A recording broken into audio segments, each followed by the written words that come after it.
Hiya, papaya. How has it been doing? It's that lovely sapphic Sunday. Hope your sapphic Sunday's been good. Enjoy your lurk, possum. Good luck with your IRL stuff. Hopefully it's not too, you know, too IRL-y. Too IRL-y, yes, that is clearly the term that I'm looking for. Hopefully it's not too difficult and all that stuff. We are back with some first snow, and we're finishing the game. Can't believe we're finishing the game already. Yeah, it's almost like it was 2 weeks ago that we started this game. It's almost like that's what happened 2 weeks ago. Imagine that. But yes, a lot happened. We're back. We're back with some first snow. We got many events coming up. We got the Christmas. We're homesick. We got girlfriend last time. Many things happened last week. We got a girlfriend. That's poggers. We had a little intimate get together in Allison's apartment. It was very lovely. We met Mari's love her life, Millie. We got acquainted with Millie. She fixed Eileen's car, kind of. She did some light maintenance on the car, and recommended her father's place for a good, mechanic shop. We do love shilling your own family company. We do love casually shilling your father's own mechanic shop. That's kind of funny, kind of silly. And oh yeah, also Allison found out she loves women. She loves women, and specifically she loves Eileen, and apparently Eileen loved us too. Eileen also fell head over heels with us. It was pretty cute. And now like the title said, the title says Christmas is getting closer in the game, not in real life, where it is nowhere near Christmas, like at all. I'd be concerned if it was near Christmas, and confused as why it was near Christmas, because it's February. But yes, it is. It is time to find out what lies in store for us on Act 3. I can't read the title. Give me a second as I ignore this what I see in this gallery as a diner image. Act 3, A World Away. It is time for Act 3 of First Snow. We're 14 saves in. We're on the Interstate 80. 7 hours of playtime. What a time. Let's jump on in. One thing I hadn't touched on when asking Eileen if I could come over was how large the distances involved were. I'm already feeling the difference from home. Colorado and Utah might be right next to each other on a map, but all to be seen between them are the vast plains of literally nothing.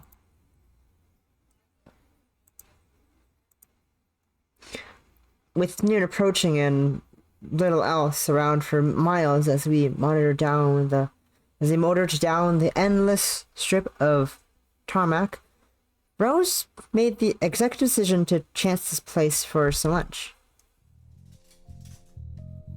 Is this a certain diner? It's a little... I don't know... To the Google of how to pronounce words, because I'm interested in words. I want to say chintzy, but that doesn't sound correct. Also, I spelled it with an S instead of a C because I'm dumb. It's British. Chintzy. It was chintzy, okay. It's a little chintzy for my tastes. The faux 50s interior decorated with a mishmash of cheap Americana, but Rose is in her element as she stuffs down another hunk of meat. At least it's quiet between the cheerful music, given we have the diner to ourselves. Oops, that's not the game I'm tapped into. I barely slept all night, not only at this prospect of seeing Eileen's home, but at this being my first trip so far from my own. Right now, though, I'm just glad to be free of the motorbike's vibration and noise. I've finally become used to the odd short trip around the city, but this road trip is something else entirely. Still getting your back legs, huh? It's been 4 hours. Ugh, give me a break. It's been 4 hours. Give me a break. 3 more to go. Ooh, ooh, ooh. Nachos? Ooh, ayo, look at that that's some good nachos. That's a lot of nachos. That's good on nachos. Also steak. Also, Rose eating steak. And apparently we've picked off all the peppers from our nachos. Look at us go. Eileen is white. Eileen is white. That or she does not like spicy. Eileen hates spices. She digs in once more as I groan and try to swing my legs back to life. Man, the steaks here are amazing.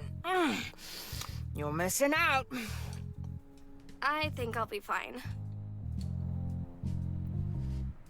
I take a sip of my milkshake while gauging how best to tackle the huge plate of steaming nachos before me, buried in cheese, sauce, and sour cream. The jalapenos are carefully picked off and sitting to the side. They're not jalapeno business. There's not much to see out here as I glance out the window. Just an endless plain stretching out from the horizon. An enthusiastic welcome sign at the other side, otherwise invisible border, being all that indicated we entered a different state.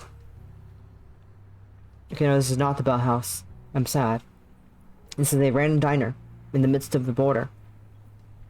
I'm saddened, but understanding. I'm not sure what I expected, really, and I knew there were no rivers or anything defining the border, but it's a different thing to see that for yourself. It's just so arbitrary.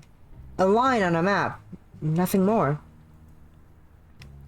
Far from being any sort of revelation, it just makes me feel rather silly about being so sheltered.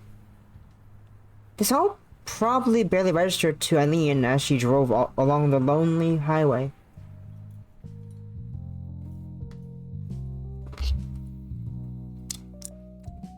Rose picks up her phone to check the address I gave her once more, forcing down the current chunk of steak she's eating with a giant gulp.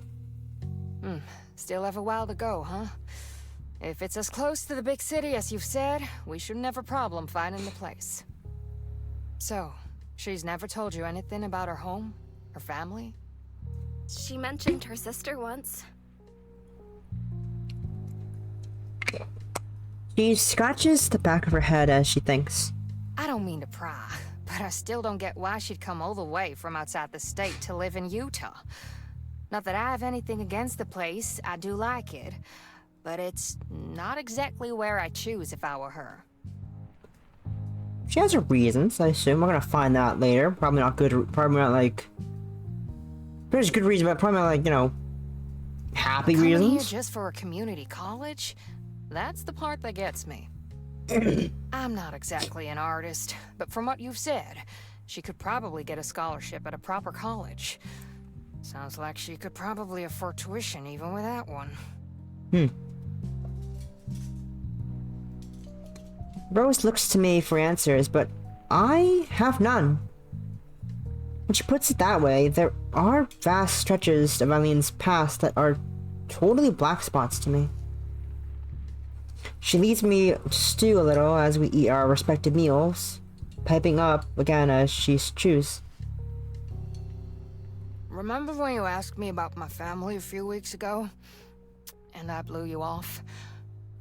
I feel like I should probably explain that. You don't have to, Rose. I say, but what did it actually say? Things, I was gonna say. I ended up cutting ties with my mom and pop. Given what my family was like, I wanted to have a clean break from them. Why am I tabbed into my browser? Oh. I'm sorry for bringing it up. I've made peace with it, don't worry. My point is... Failing to remember, she starts circling her fork in the air. The point of all this was... Uh-huh, I'm listening. Right, Eileen. Huh? Okay, great, you're great at this. There might be a reason she's cagey about her personal life. I guess that makes sense. My nods earn a comforting grin. You're a good kid, Allison. I'm sure you'll do fine. In fact, you even taught me a little something. I did? To be honest, I expected to be mothering you around when you first arrived to live with me. That you were some kid I already knew everything about, who I'd be left teaching adult life to. Yeah, I was kinda wrong there. But you've helped me so much. I couldn't have managed without you around. You've surprised me so much. You made me rethink how much I know about the world and other folks as an adult. I got a little arrogant without even realizing it, and you brought me down to earth. I thought adulthood was about knowing everything, but it's actually about admitting how much you don't know. I wanted to thank you for teaching me that. Satisfied with her explanation, Rose quickly gets back to her precious steak. Left in thoughts, I get back to my own food. I didn't realize I could have such an impact on another life, let alone Rose's. I looked up to her so much that I forgot we're both just muddling through life together. Eileen lived so much of her life in a solitary manner that maybe opening up to me isn't as easy. Maybe she just doesn't want to, given her past experiences. Eileen aside, this trip's probably a good thing. It'll push you out of your own comfort zone. Oh no, I can't see. Oh no. Ah. Ah. Oh no. Oh no, the game crashed. Oh no. Oh no, tits crashed. Oh no. What just fell?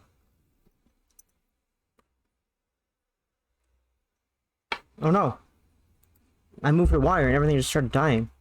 Oh dear. Oh dear. So you get back over there. Oh no, the world. Oh no, everything is crashing. Tits crashed. The game crashed. VC face crashing. Oh dear. I moved a single wire that disconnected itself and reconnected itself, and everything's dying now. I'm hoping the game audio is still fine. I pressed the tits button, but there's no tits yet. I have Roman tits. Great. That is not very ideal. That was not ideal at all. Game is still good. We gotta go through the whole convo again. Dang. What a shame. I think So you do have a name. That's fine.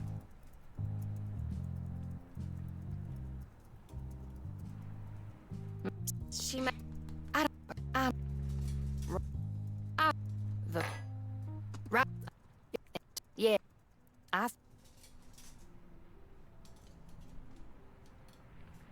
She mapped. Has past experiences. Eileen aside, this trip's probably a good thing. It'll push you out of your own comfort zone a little. You've already grown in the time I've been bunking with you. Just hang in there, right? I need to open VC face again. Whoopsies. Almost forgot about VC face. I'm gonna save first. I'm gonna save real quick. We're gonna look at this for a minute. As I open VC face again. And reload my model. Because it crashed. We love when it just crashes on me. It's a lovely thing, that, ain't it? Where the whole thing just crashes, everything but OBS and Steam, but the game still crashes. It's quite awkward, that.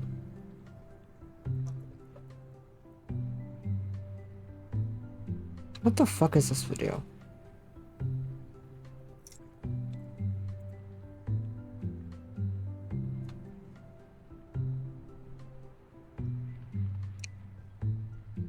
Oh, we're back. I'm good. I think everything's back to it. How it should be. Everything should be fine now. Back to gaming. Thanks. I will. Atta girl. Sharing a smile, we get back to our food.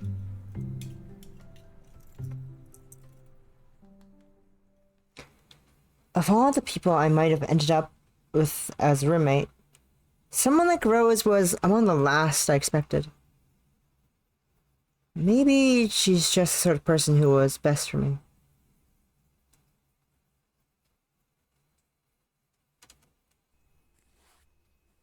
High speed, going a short but sweet road trip. The two of us find ourselves in a surprisingly quaint little corner of America. A heavily forested town with snow-covered pines visible no matter which direction you look. Wood seems to be the norm for buildings around here, rather than concrete or bricks. I find it quite charming, actually. I was worried I'd be awkwardly roaming through some manicured slice of suburbia. But this feels closer to a friendly country town, almost something from one of Eileen's westerns. Just give me a call the day before you want to come back, alright? I will. Thanks again for all this. I know it's a really long way. Don't worry, it's a nice ride out to here anyway. Might stick around a bit before heading back. You know, knock yourself out and just don't barge into the house. As she walks back to her bike, she stops and turns around once more, raising her hand in farewell. If you ever want to give me a call, go ahead. It's no problem. I'll be seeing you, Allison. What's with that face? What's with that face? Bye, Rose. Thanks for everything. What's with that face? What are you implying with that face? What's your implications there, ma'am? She beams a smile as she gets back on her bike, putting her helmet back before kicking back the stand. The flick of her wrist and a press of her foot, the bike roars to life, Rose sailing off down the road and around the corner out of sight. Up to its back up. Doop. Doop doop. Hoggers, back in business. I do my best to appear natural as I turn back to the house before me. Duffel bag of clothes slung over my shoulder. The scenery around here is nice and there's hardly a crowd. In fact, I'm the only person around at all. Bit odd, but scary.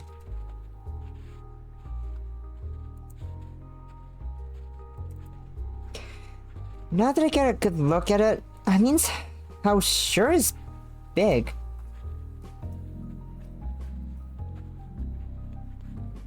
My eyes slowly scan around as I slowly make my way down the front garden path, taking in every detail. I guess being outside the city would make bigger houses a lot more affordable.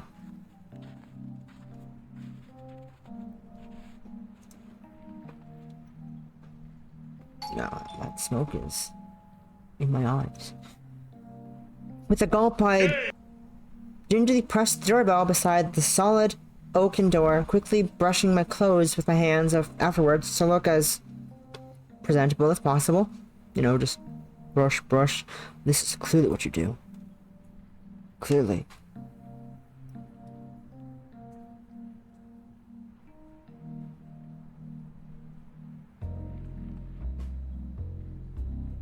Give me a second.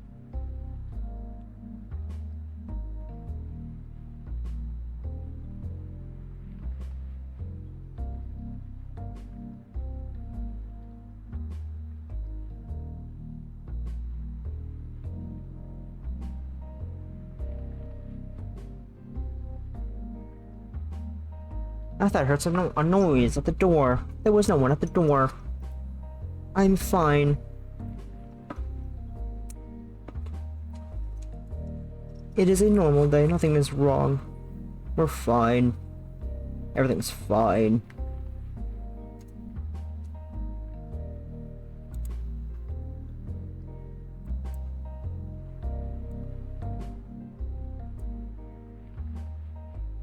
$90. Yeah, 90 should be good. Thank you. Thank you, Zoe. I'm having a good one so far. Okay, nothing important about email.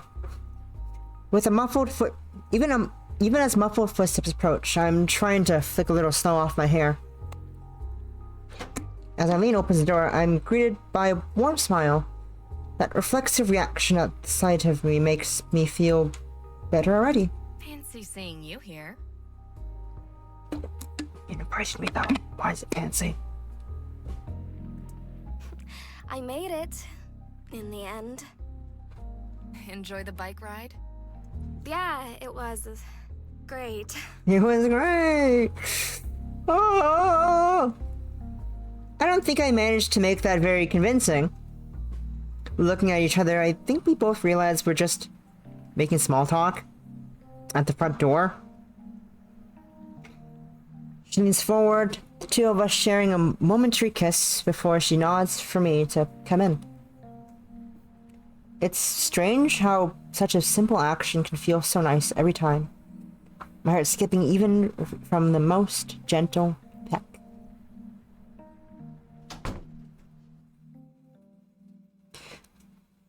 I obediently follow her inside, closing the door behind me as I do.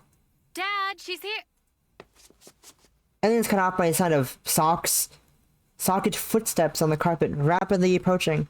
A small figure suddenly skips around the corner of the stairs and out into the entryway, nearly barreling straight into Eileen before stopping herself. With both of us taken by surprise, the small girl examines me, likely about 10 by the looks of her. It's difficult not to see a bit of Eileen in her face. I see it. Hello there. She quickly shuffles behind Eileen in response, her apprehensive face peering out for safety. Eileen just gives a sighing response. Welcome to the family. Hello. Turkey. The smell of freshly cooked chicken, that's chicken, not turkey, wafts in the air, skin still steaming away with an appetizing glint. The line of plates down the center of the table hardly lacks for sides, either with potato salad, coleslaw, some creamy slaw, lettuce, and other greens. While I'm thankful for the luxurious dinner before me, it's a rather quick introduction to her family. I can't help but feel intimately Feel intimidated, not intimately, intimidated when surrounded by everyone at once. With her father already preparing dinner as Eileen let me in, and her mother arriving from work only soon after, it was unavoidable that being the case that here we are all gathered around one big table, eating dinner for Christmas. While not exactly a mansion, it's obvious Eileen's family lives very comfortably. I'd probably be green with envy with how well off they are, if not for being so self-conscious of how to act in front of them. Thank you, Possum. And a stretch. Thank you. How are you guys? How are they doing? They're fine, okay. They're fine there. They're a bit laggy. They're a bit janky there, but that's fine. Okay.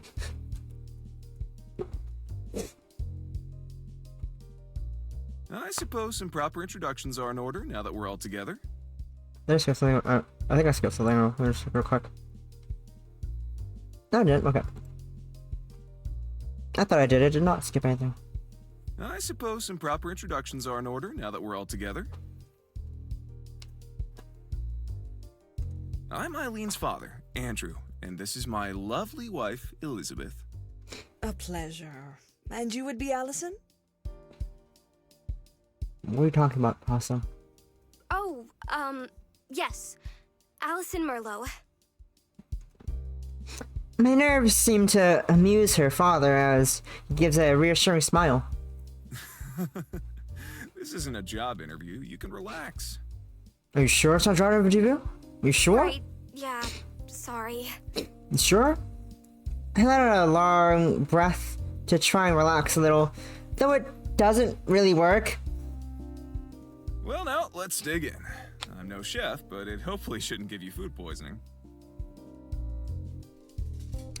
Smiling politely at his attempt to lighten the mood, I start to ladle this and that from the large plates, my mouth already watering as the prospect of so much wonderfully smelling food.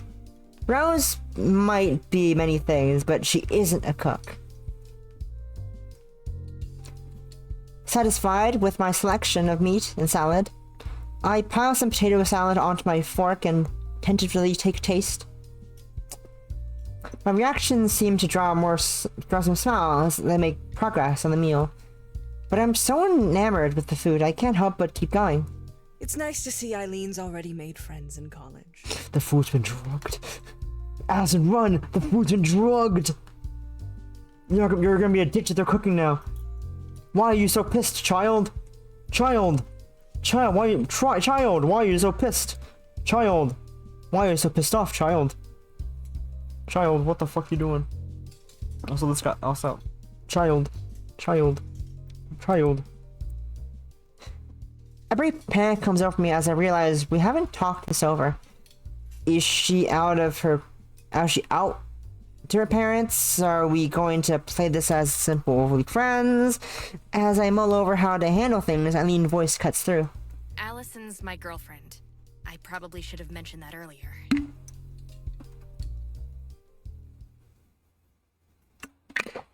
Everything seems to stop for a moment. Yes, you should have. Hi, I'm Olivia. Thank you for the 10 streak. Where could you go? 10 stream streak. I thought you said having a girlfriend wouldn't be a problem.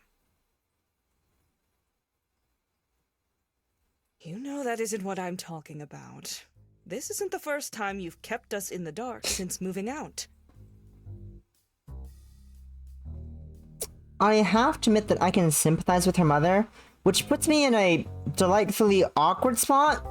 Eileen's father makes no attempt to mediate as she eats, which is probably the best approach. I didn't think I needed to report back on everything I did. Don't you think this is important enough to warrant a phone call? Neither Eileen nor her mother raise their voice, even eating the odd bit of food as they quibble. The argument doesn't almost feel as routine, which is going by her father's reaction might well be the case. Even her sister is still eating, albeit with badly hidden glances. I mean, our daughter's first girlfriend. Isn't it nice she gained something from college? Wow, that's a jab. That sure is an underhand jab. She looks pointedly at her husband, with just an edge of snark in her voice, but he, perhaps smartly, simply acknowledges her with a smile. Dropping that on them here is quite the decision. I'm beginning to wonder why I thought this was a good idea. I can't read her parents at all, but I can already tell my presence here is only increasing a tension that usually permeates this household. Well, you know now. My lips are chapped. My lips are dry ass lips. At least Eileen dating a girl isn't a problem in and of itself. Eileen's father finally pipes up as their argument peters off, taking a swig of his wine to wash down his food. Setting all that aside, it sounds like college in Utah is working out well for the both of them. Her father gives a brief chuckle, maybe sensing my tense mood. He seems down to earth and relaxed, especially compared to her mother.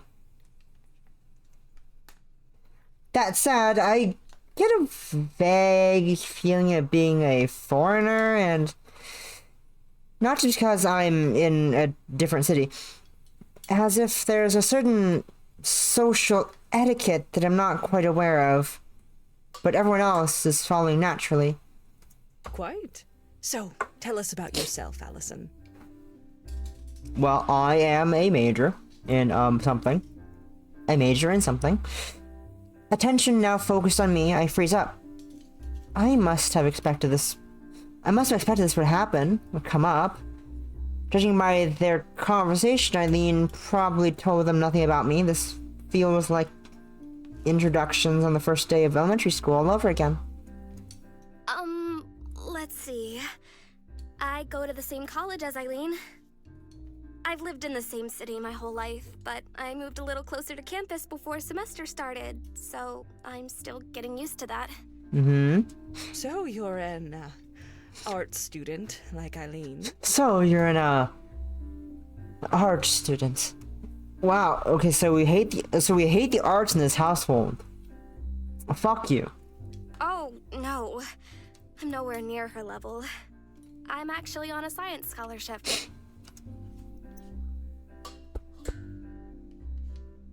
Science, huh? That sure brightened your mood, lady. She sounds immediately interested, her eyebrows raise, but all I can offer is a evasive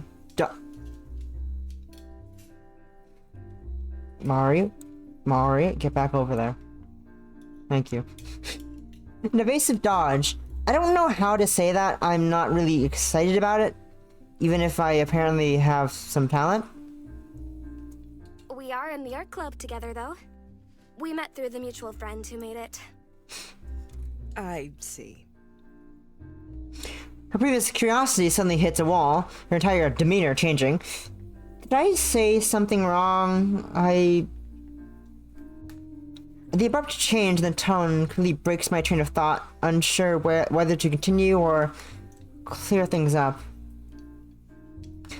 The other problem I have is the feeling of someone's eyes drilling into me.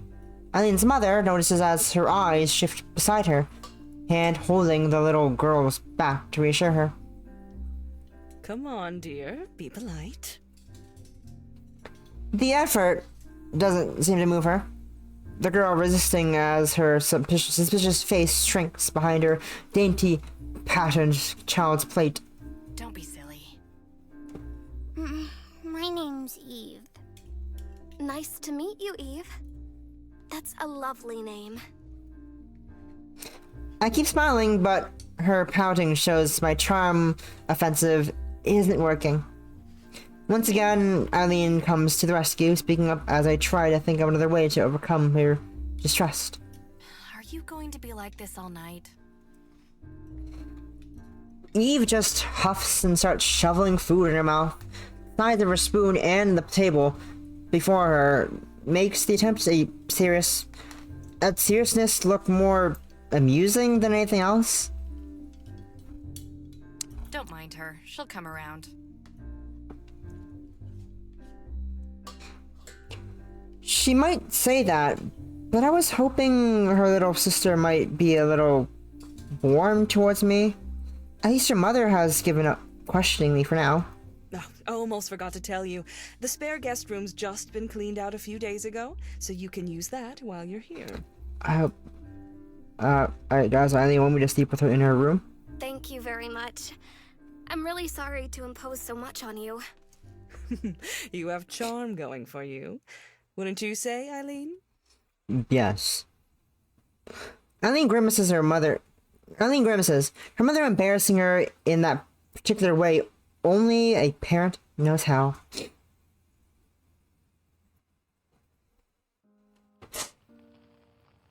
Pick me up! So there's the song. Why is that the song? Why is it called Pick Me Up? Did I throw up? Mother, I threw up. I can already feel my eyelids getting heavy as I lean back into the wonderfully soft couch. The exhaustion of the trip and meeting with Eileen's folks finally catching up to me as I rest in the living room. The fireplace happily cracks away near the Christmas tree, the cozy room all the warmer thanks to the heat of the shower still lingering in my skin. All that can be heard are the fire and the faint clanking of dishes as Eileen's parents wash up, recounting the day's events between them. Woman! I very nearly succumbed to my doziness before Eileen walks in, pulling back her still slightly wet hair. Women! Women! Women! Hey, yo, women! Women! The sight of her in pajamas wakes me up a little. Though. I quickly try to move my gaze elsewhere. Woman! She rapidly collapses on the couch beside me, staring up at the ceiling for a while to collect herself. I catch myself.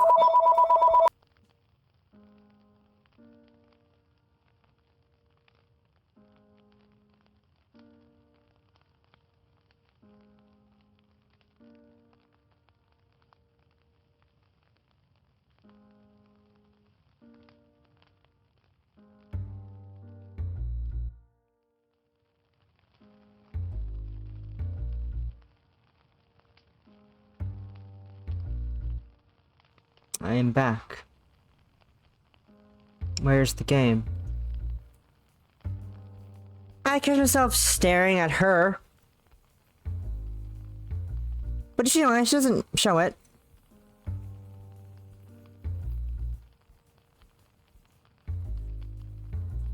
Respectfully, respectfully, respectfully, respectfully, respectfully. Respectfully? Ugh. What a day. That goes for both of us. I almost mentioned the argument Eileen had with her mother, but I can't work out how I want to phrase it. Maybe it's for the best that Eileen preempts me. Ow. Rude.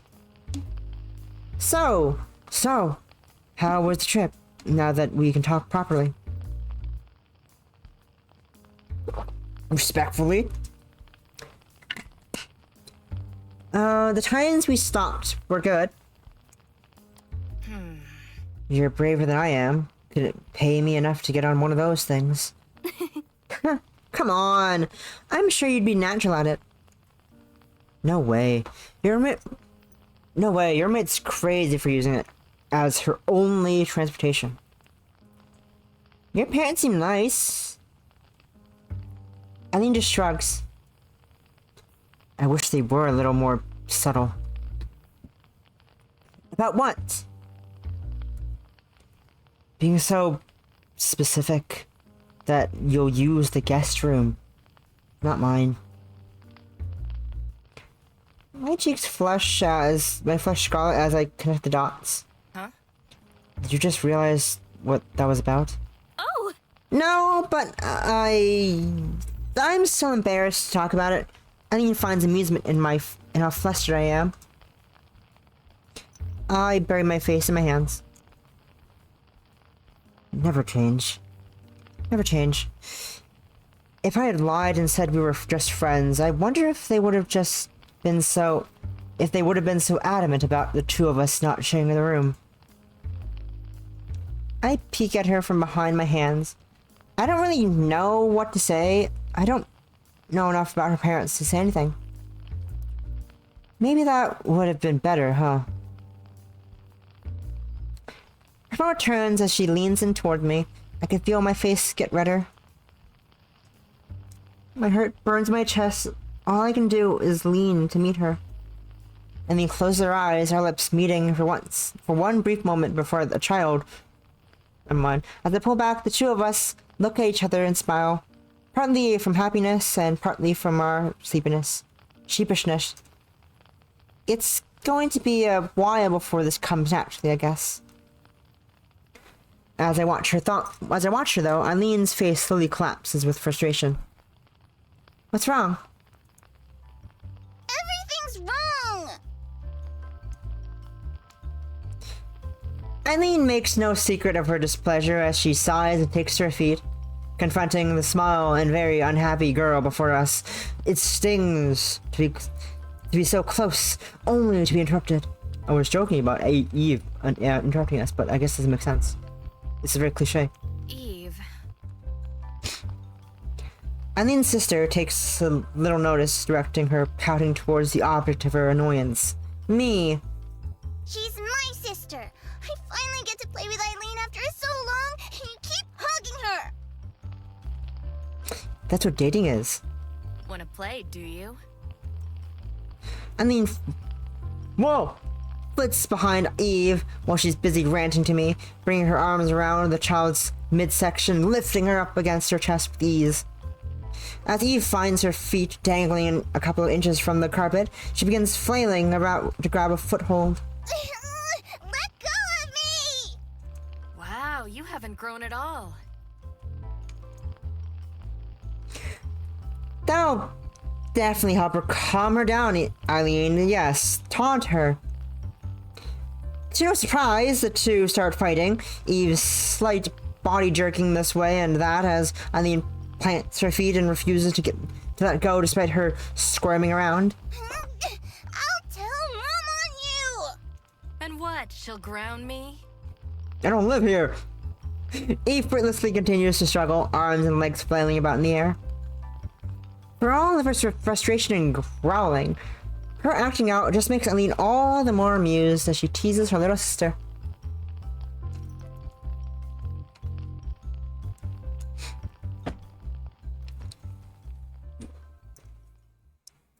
Watching the two having their little sibling scruffle reminds me of my brothers at home.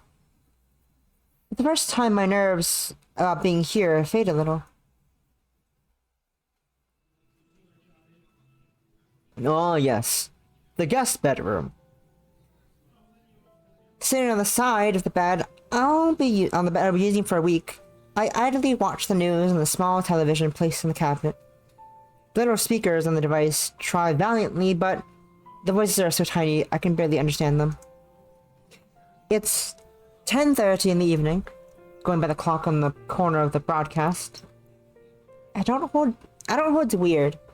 I dutifully do so at a reasonable time. That's I fucking skipped over. I don't know it's weird. Now that I can go to sleep whenever I want without my parents disapproving, I dutifully do so at a reasonable time anyway, so I can be fresh for school. The fact I'm actually watching the news nowadays too is strange.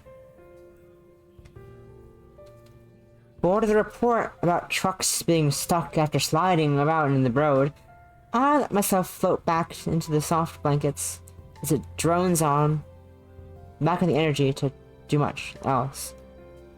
I lazily stare upwards.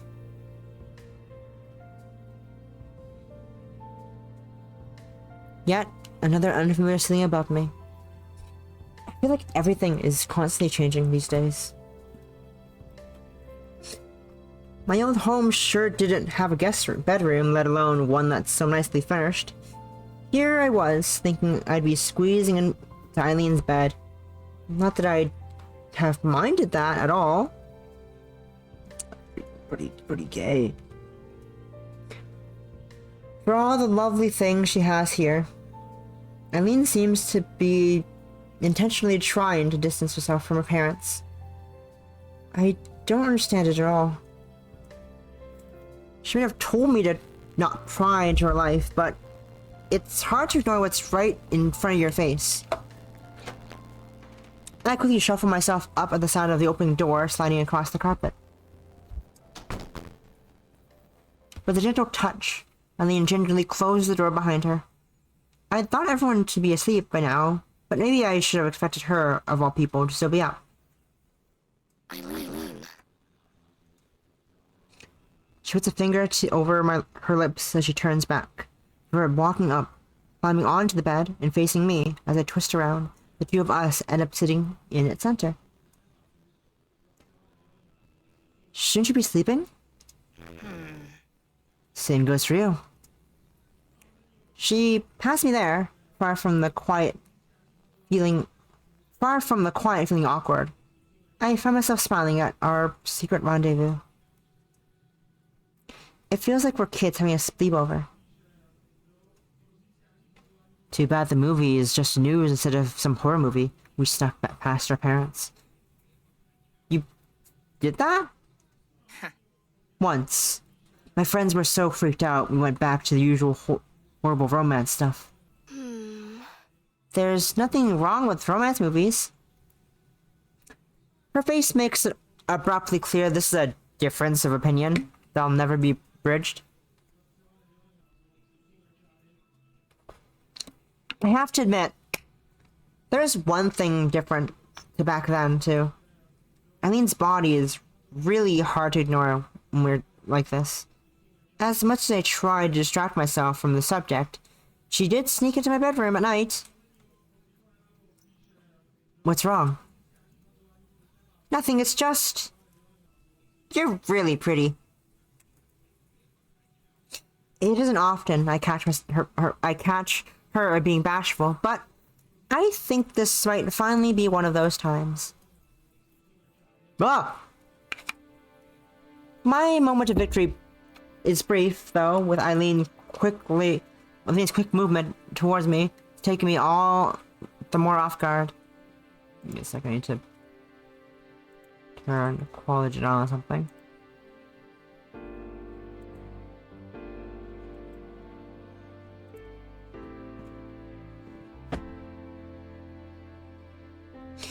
Unable to make sense of the girl suddenly launching at me, the both of us are sent flying backwards onto the soft mattress. Ayo, we fucking. Ayo, we fucking. Ayo, we fucking. It takes a couple of seconds to collect myself and work out what's happening to me. Time seems to stop as I'm left staring upwards at the pair of emerald eyes above me. I am pinned, I think. A brief attempt to right myself ends in a little more than a couple of jerks. What's wrong? Well, they don't balk me. We're fucking. It's just what's happening. We're fucking. I need to put my arms to the thick sheets of... Holding my arms to the thick sheets with her body weight. Silent reigns my vision. Silent reigns, my vision filled with her face looking downwards. I have no idea what to say as my heart beats wildly in my chest. Yet, she doesn't say a word. Eileen, what are you... I missed you. How am I supposed to respond to that? Were her face any different, I think it an invitation, but there's insincerity there that takes me off guard. I wonder how often I've seen her face, or anyone's from this close. Anyone's from this close and for so long. I can't help but stare upwards, trying my best to read that face. I so often can't. As I do, though, I realize something. She's doing just the same. Maybe she's scared of forcing me to do something I don't want to do? Or afraid of getting too close too fast. Maybe she's simply like I am, unused to being looked at this intently. Either way, she isn't leering over me. She's genuinely unsure what to do next. For whatever reason, I can't help but smile a little. Did I say something wrong? I was just thinking how you're still the same as ever. What's that supposed to mean? Oh, so let's take a moment to appreciate this great art. Lovely. We love women in this household. We love women.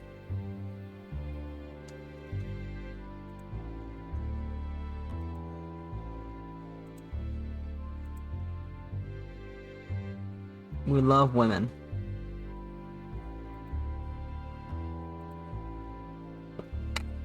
Well, so I think I can also... Give me a second, and oh, it's not here, is it?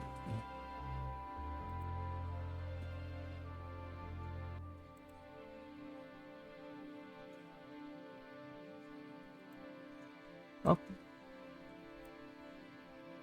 It's not there. I need to find where it is.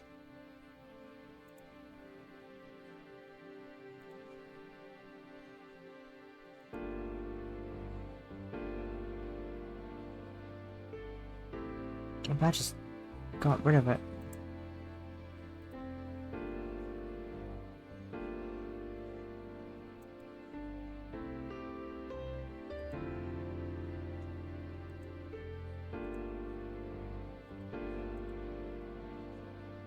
Hello? No, there you are. What the fuck? Why'd that take so long?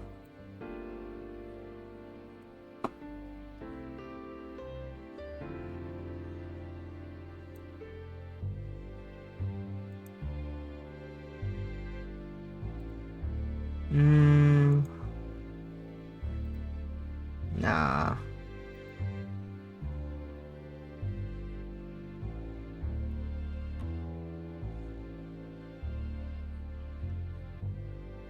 It should take a minute to refresh itself. There you are. I missed.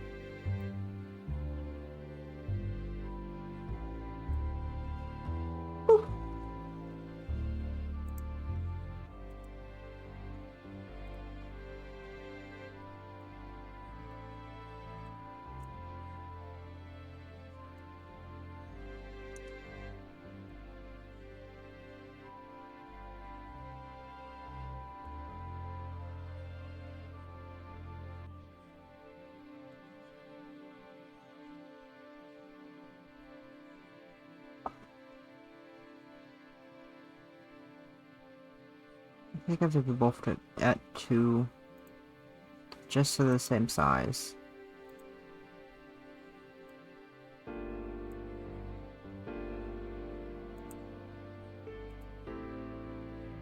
High quality X filter, and we can link it to drop. Bar is huge, which is huge.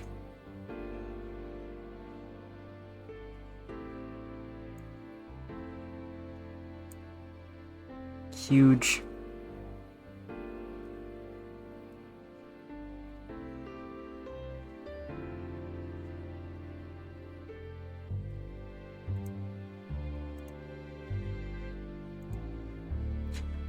I answered her confusion by lifting her chin a little. An invitation. Now that I can move much more.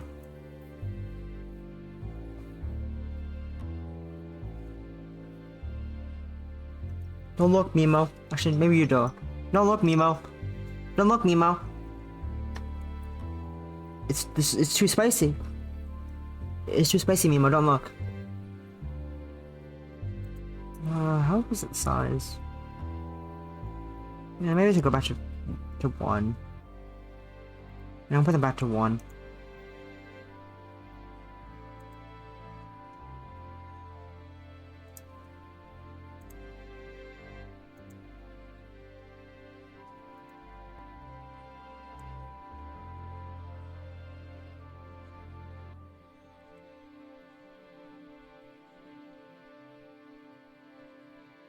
Back to 1 scale.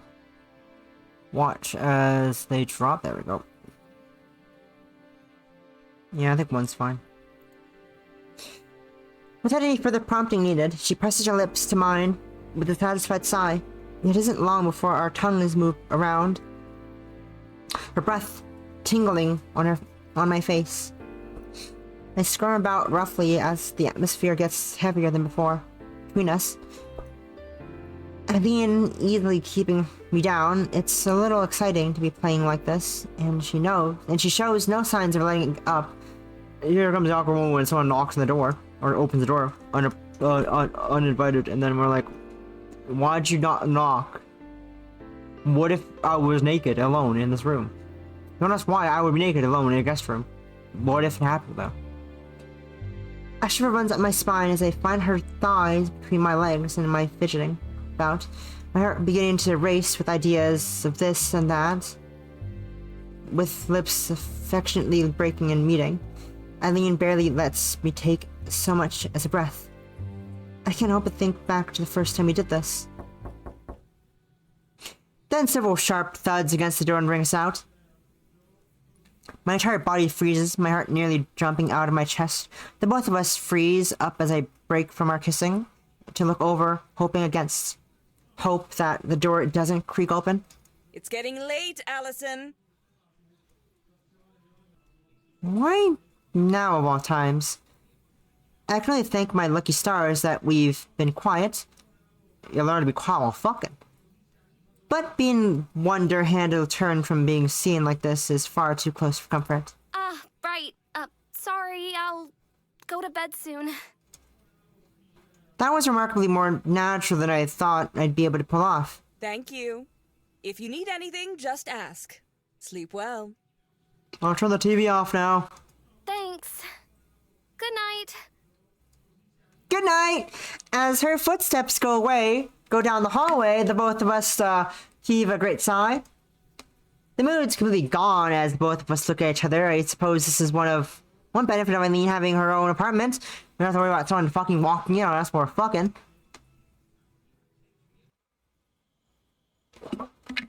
I run my hands through my hair and to settle myself down as Eileen sits up back on the bed, wisely letting a few minutes go by before trying to slip out my room. I also miss living alone. Well, that was annoying. See you tomorrow, I guess. Have a good sleep. With that, she slips out the bed quietly, shuffling across the room before pausing a moment before turning the handle. As I pick myself up to wish her good night, she curtly turns back. To be honest, I think you look really pretty too. I don't manage to form a reply before she skitters out the room. Then again, my scarlet cheeks probably did the job for me. You gay. You big gay. You're the big gay.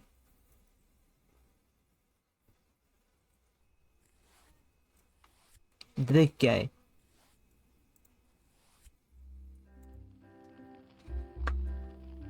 Rubbing sleep from my eyes as I slowly drag myself to the room. A restrained yawn heralds my entrance. I thought it I thought I might have trouble getting sleep in an unfamiliar place, but for everything that happened, I crashed almost easily. Thank you, Possum. Oh, my water's running low. Oh no.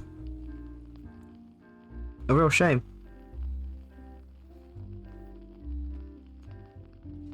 Looks like Eileen's family are early risers. Noises from the kitchen, presumably being from her parents, while the television blares away just ahead. The fire's crackling would make it quite a cozy scene if not for being interspersed with cartoon voices.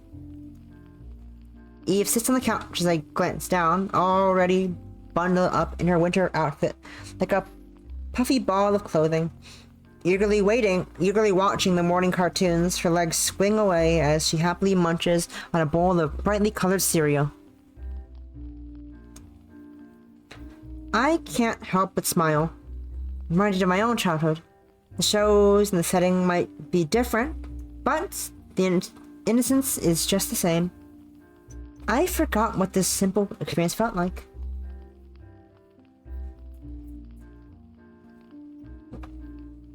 I take a seat beside the oversized hamster, Eve barely acknowledging my presence before Eileen pops in from the kitchen and calls out to me. Looks like the coffee in her hand hasn't kicked in quite yet. Allison. Want any food? There's toast and cereal if you want some. I don't usually eat breakfast. Thanks though. You don't eat breakfast? Striking a response, the tired Eileen heads back out. Despite settling down to watch Eve's cartoons with her, I can't help but eavesdrop as the conversation between Eileen and her mother can be heard from the other room. Hello. Any plans for the day?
Going to study for school. Real studying, not just drawing.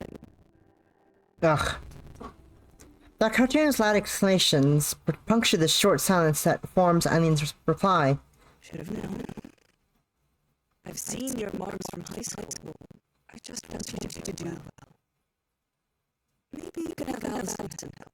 She seems to have a good head on her shoulders. She's trying to help me with that out already. And here I was worrying about who you might end up with for a girlfriend. I know I can handle myself fine. Why worry? Because I'm your mother. That's why.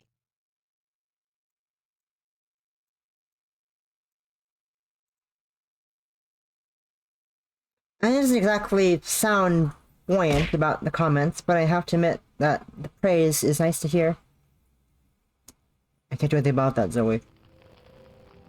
It's a bit sad to hear her mother doesn't approve of her pursuing art, though. I wonder how tempered this exchange is, thanks to them keeping things together since I'm around. Well, morning, you two. Going out, dear? Just swinging into town to grab paper and milk. Want to come along? Eve, Allison, we're heading out for a moment. Okay. We're going by your favorite shop, Eve. I'm coming! She drops her almost finished bowl onto the coffee table so hastily that it nearly spills, scattering out the door with a faint pitter-patter of the carpet. It's amazing how much energy the kids have.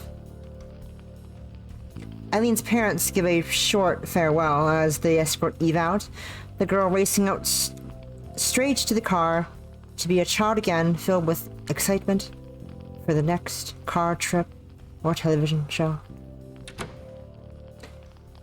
With her family out of the way and out the door, Eileen watches them drive off before heading over.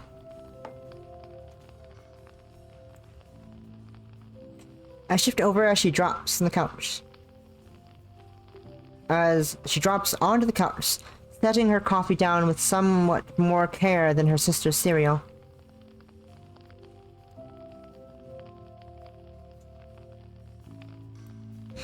I give a loud stretch, but rather than being out of tiredness, it's more to calm myself as my heart starts beating in anticipation. We're finally alone, for real this time. As I look over to Eileen, it's obvious that she has the same idea as she turns off the television. Want to pick up where we left off last night? I want to, but isn't it kind of early for this? She has to think that one through, though. It'll wake us up. I'm not given a chance to respond as she presses her lips to mine. Not that I particularly wanted to argue the fact. This will likely be the last time we can share a moment like this for a good while.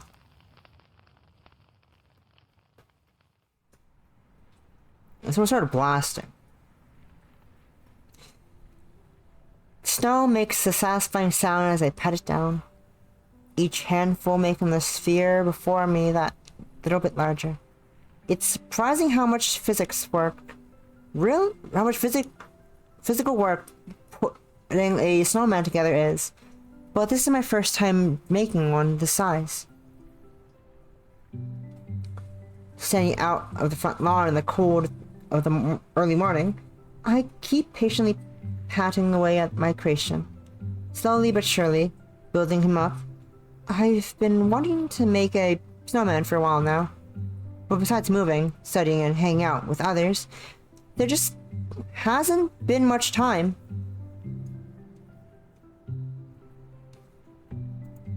While I might have wanted to keep lazing around with Eileen, her family probably won't take much longer to get back, and she wanted to keep practicing her art. If nothing else, at least we're both at lot more awake now.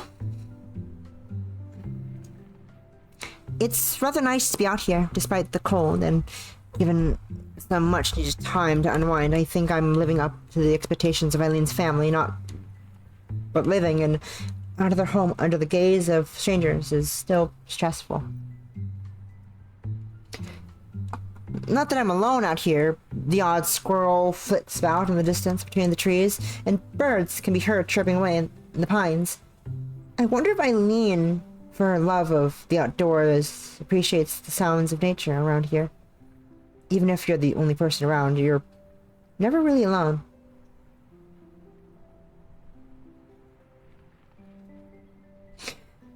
The air is nice too, fresh with a hint of pine wafting from the trees.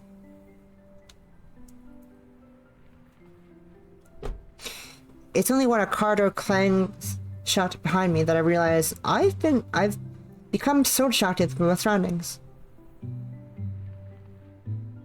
Her father makes idle mention of how little traffic they encountered as they pass onto the house, with her mother guessing that the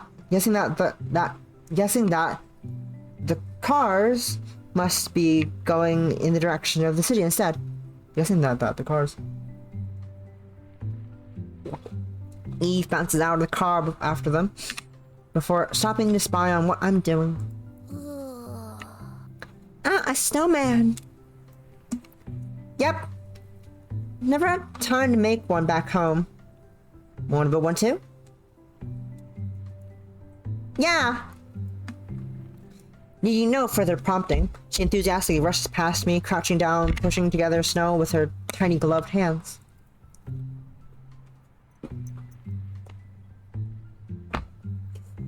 The two of us start working away, with her snowman slowly starting to take form next to mine.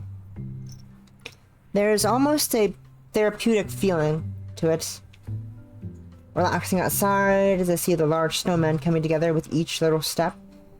Even Eve seems to have quieted down, focused wholly on her work. Maybe this is a bit, what sculpting is like. Sculpting? Ayo, clay sculpting? Ayo, sculpting?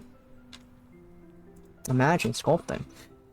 It's satisfying to build something with my own hands and see an object form where there was nothing before.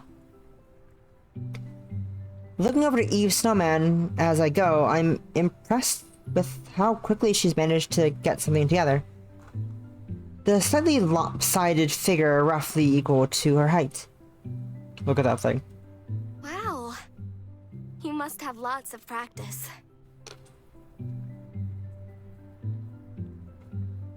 She continues working away at it, making a bit of a show of pounding the snow into shape, with both hands, her entire upper body being put into it.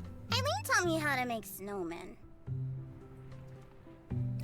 There's a bit of hesitation still, as if reminding herself that she doesn't want to talk. She shouldn't talk too much to the stranger suddenly hanging around her sister. Hopefully the fun of sharing the experience might help distract her. It sounds like you and Eileen are really close. I don't get to play with her much now that she's moved out. I miss her when she goes away, but Mom and Eileen always argue when she's home. You could visit her back in Utah, maybe. I'm sure she'd like the company. Dad says we will, but he's always got work. I want to see her paintings. She was always making them before she went away. Hey, hell yeah. Her paintings are really pretty, aren't they? Yeah, but Mom said it's not a real job, so Eileen gets mad.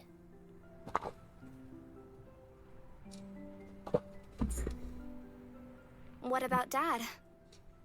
Dad said he thinks the same, but they shouldn't fight so much over it. Sounds like they don't get along very well. Not the most ideal situation for a child to grow up in. Hey, can you make Eileen happier? I'll certainly do my best. Satisfied with the best answer I could drum up, she goes back to work on her snowman. Little hands collecting some more snow to pat on. I might say that, but I don't really know where to begin now that I think about it. She's done a lot for me, but when I think back to what we've been together, all I've been able to do around her is watch as she draws and paints. I'm just getting myself worried over her. As she said, Eileen perfectly is perfectly capable of looking after herself. It's not like she needs me to be happy. Trying to stop myself from dwelling, I focus on patting the head of my snowman some more to make it a bit more less rectangular. Do you paint too? Not really. I just draw cute things. I draw too! Can I show you my drawings later? Sure. Sure, that'd be great. As she beams the grin, I'm glad to finally be making headway with her. I never thought I'd be bonding through messing with snow. Have you shown Mom and Dad? They're always busy, so I can't always show them. My nanny's seen all of them, though. She's nice. A nanny, huh? I suppose you don't get to live this nicely without some sacrifices. I wonder if Eileen was raised by a nanny too. I wonder if either of them ever really connected with their parents. As we work away at our creations, the door opens once more. Looking around to see who it is, a familiar figure strides up. I do worry about her long boots and in the slippery snow, but she doesn't seem bothered. Huh? What are you two doing? Making snowmen. You don't say. Well, if you want some lunch instead of freezing out here making snowmen all day, come in from the cold already. Oh. But I want to make him better. Eileen studies her work for a moment before reaching over towards me. Too confused to respond, I just stand there as Eileen's hand reaches over and takes my scarf in their grip. What the fuck? Unwinding it behind my neck, she silently walks over to Eve's snowman and smartly wraps it around what's probably supposed to be the neck. That looks cool! There, he'll be happier now that he's less cold. He'll still be here when we get back, so go and eat something. Your show is starting, you know. Shocked that she might be missing even a minute, Lily drops any attention that she had on the snowman and stomps off as quickly as her restricted clothes allow. It's obvious Eileen has Eve wrapped around her little finger. All I'm left to do is stare at Eileen pouting.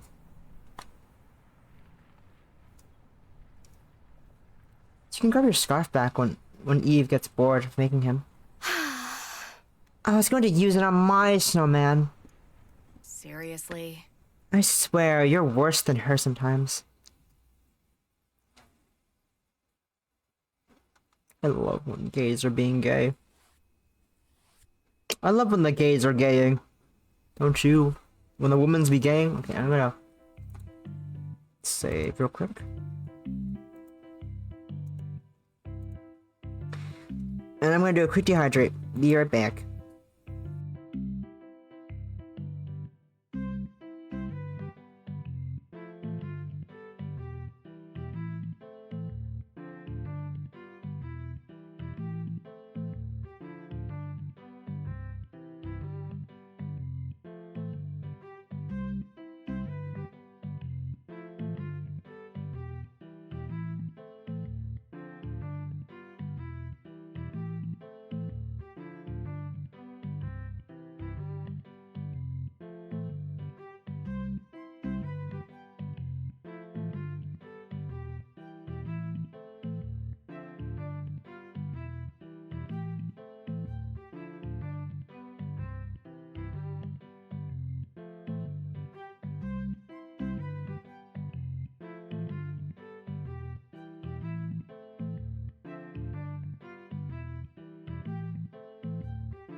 Imagine Kay's gang. Am I right, Possum?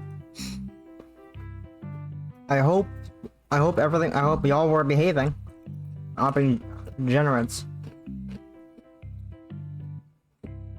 I got Fritos.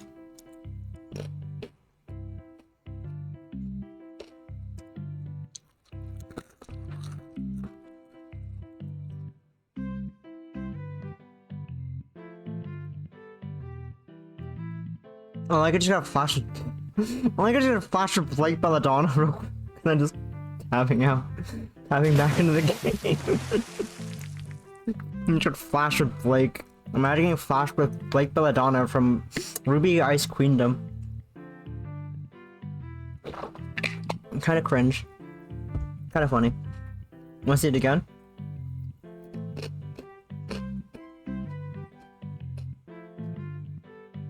Whoa.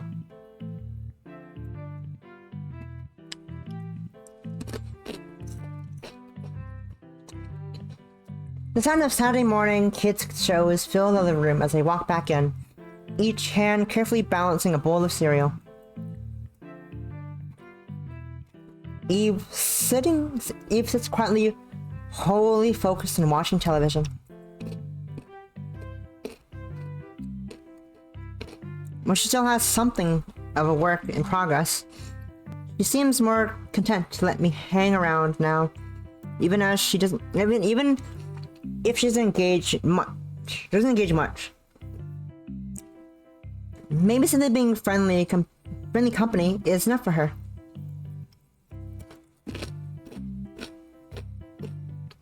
Despite being the weekend, Eve's parents are out once again. This time they're with Eileen to check how her car is going. Oh no, it's me and the child. I need to entertain a child, damn it. Of all the ways Eileen's home is different from my own, it's the sheer quiet that most gets me. With few cars around or people nearby, there's only the odd boisterous bird outside that make noise. I get used to the small town like this. My busy is interrupted as the main door shuts with a loud thud.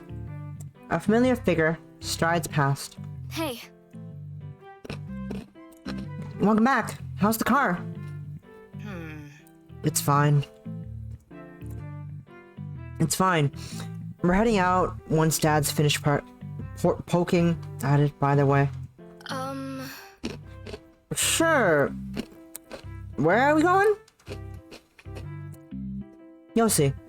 Finish your breakfast for now. I'll get your clothes and get your clothes out and pack everything. What? Isn't this a bit of a rush? I still have sleep in my eyes from waking up, and she's usually a zombie at this time of the morning.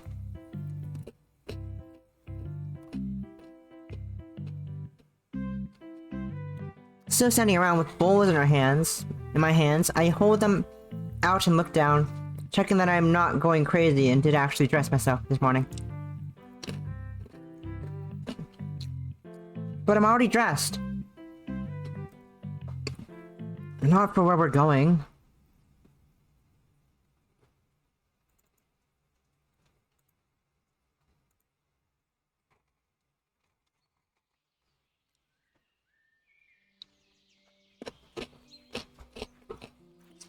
The quiet morning is only punctuated by the crunch of snow underfoot, the occasional birds chirping, and the jangle of items from our backpacks. Apart from the woman plodding ahead before me, and the footsteps she leaves behind, all that I can see are the pine trees, as much snow on the branches as greenery. Oh, and the puffs of condensation from our breaths. The scenery is nice, at least. I hardly expected to be spending today hiking through the forest when she dragged me out of the house. But so far it's been a pleasant way to spend the day.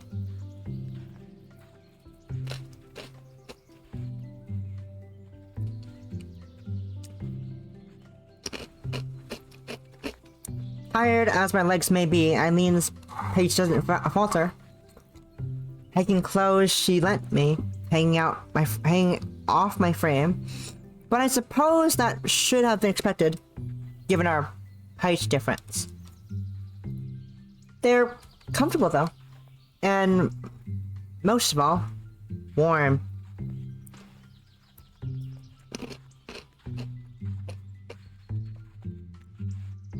Picked a good day for all this. Not exactly warm, but at least it's not bitterly cold.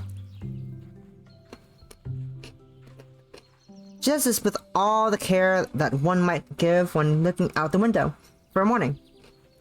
I think really seems to be treating this as almost an everyday activity. The fact that we can bear spray it. The fact that we need bear spray out here also is on my mind. Apparently being black bear country, Eileen simply carries it in stride. And so we keep plodding ahead. Plodding. On the plus side, the air is nice and fresh up here. The odd huge bird squawking as it flies above us, its calls echoing around the mountains, makes for a nice atmosphere. When we're alone, oh, I'm choking on a chip. I'm choking on a chip. Oh no. Oh no, the chip's in my throat. I'm choking on a chip. I'm good. Oh no, I'm choking on a chip. I said as I continue talking, not choking on the chip. Oh no, I'm choking on a chip. When we're all alone like this, her family feels like the elephant in the room. There's so much I want to talk to her about, but I'm not sure what I'm supposed to say since she told me not to pry. You know, respectable. Respecting boundaries, it's important. A flannel backpack. Wanting to fill the air with something, I end up settling for the mildest of small talk. So, you're experienced at this, huh? Sure. Yeah, been for a few hikes around here. Played outside a lot as a kid, ended up adventuring more and more until I started hiking. With your father, or... No. Alone. It's nice to have some time to myself. Without a doubt, Eileen has to be the most solitary person I've ever met. Maybe this explains her abrasiveness towards her parents, but it feels a little unfair to her to take it out on them. Coming out here, it's been a real help with my art too. But we're running out of breath, I have to stop and take a moment to collect myself. My natural pace is slower than Eileen's, making this hike all the more taxing. How is all this related to art? The more life experience you have, the more inspiration you have. Hard to create something of worth while stuck in the four walls of my room. We need input to be able to create output. That's how culture works.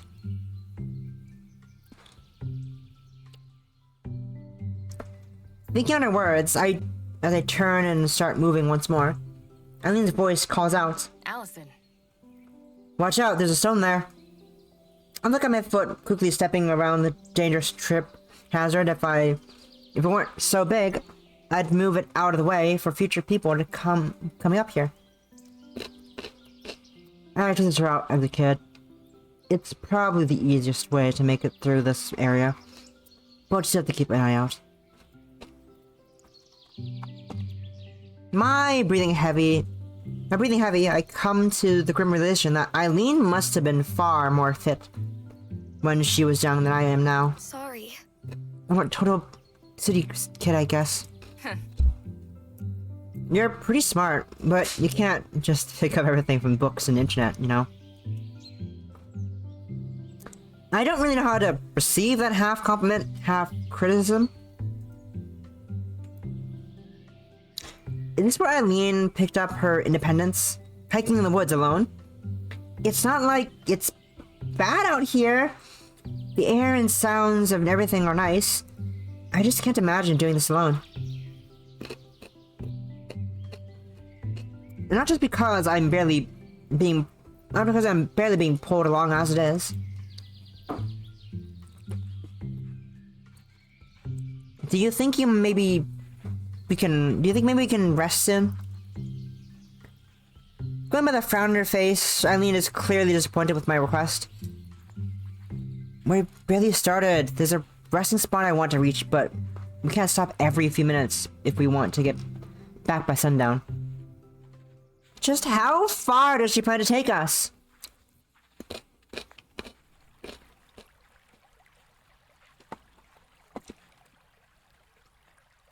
Sounds of the river getting louder and louder as we walk, before the two of us finally reach a clearing after a couple of hours or so of hiking. Despite barely being able to walk, I've kept myself from complaining anymore, not wanting Eileen to be disappointed in me again. With the two of us slowing to a stop as she looks around, it seems we'll finally be taking a pit stop here. Same as it always was. Looks like nobody's messed with it. I'm about to ask what's so significant about this place before she bends down and sweeps some snow off a few large rocks, showing them to be perfectly set in a small circle. Here, have a seat. Putting herself down on a particularly large rock, I quickly follow her lead and sit next to her. Looks like most of the rocks here were carefully set in the ground to make a little campsite positioned next to the gently flowing river. My legs are happy to sit down. Looks like you've come here before. I ended up building this place up into a little base camp over the years. Bears kept taking out everything I brought in or set up, but at least they leave the rocks and ditches alone. Ellie makes herself comfortable as she pulls out a thin thermos to pour herself some water, while I cup my hands and huff into them to warm up a little.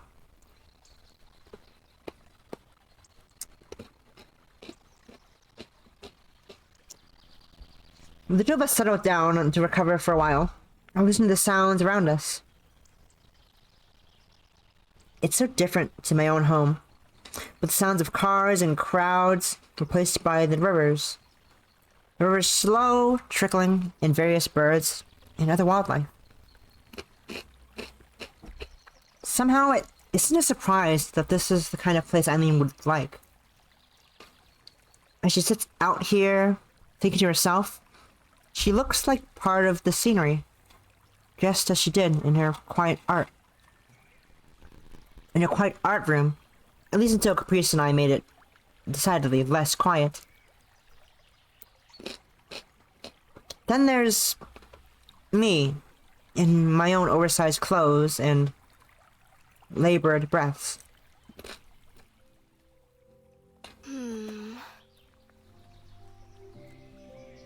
It's peaceful. Yeah. I thought my apartment was quiet, but it's nothing like this.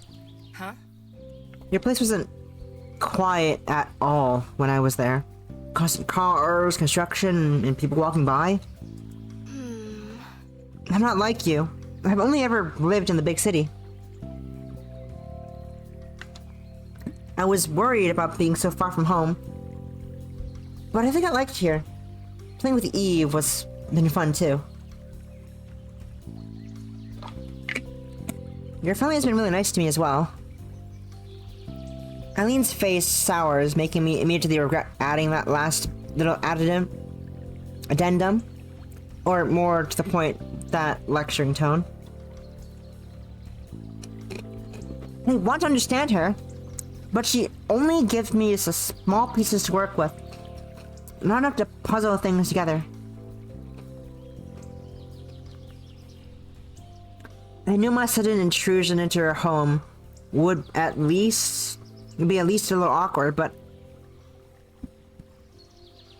I've come to realize Eileen's resistance to bring me here was more about more than that. I can't read. Eileen. Just... I've started speaking before I even gather my thoughts. This isn't a great start.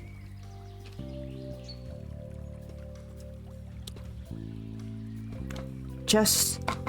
what is it that makes you want to be away from them so much? To move to a different state? I mean, is it just about your choice of career, or... Can we not bring all this that up? I came here exactly to get away from my parents being on my case. And then there was silence. That explains her rush in the morning to organize our hiking trip out here, especially if she was stuck with her parents while they gave her car a spin around town. So, what am I even here for? Something up? I thought you brought me out here because you wanted to share it with me. I was really excited to see the kinds of things you did growing up. Her face tells me that she hadn't even considered that reasoning. I feel a little stupid for attaching so much feeling to this now. Well, I mean, it wouldn't be a good look if I left you back at the house while I wasted time out here. So this was just stress relief for her. Even now, she's not looking at me properly. Probably more busy thinking things over with her regards to her family. I open my mouth to try and ask her about it, but I can't work out what to say. I'm just here because she feels obligated to invite me. I guess I should have realized she didn't want me here. She didn't want me to be here at her home at all. I'm the invader in her space. It's no wonder she treated me like a burden this entire walk. If I was going to get in her way, she should have just said so. In the end, the only reason I ever know anything about her disagreement with her parents is because Eve told me. Eileen doesn't want me to know. For now, I'll just have to be content with this as a spectator, looking into her life without getting too involved.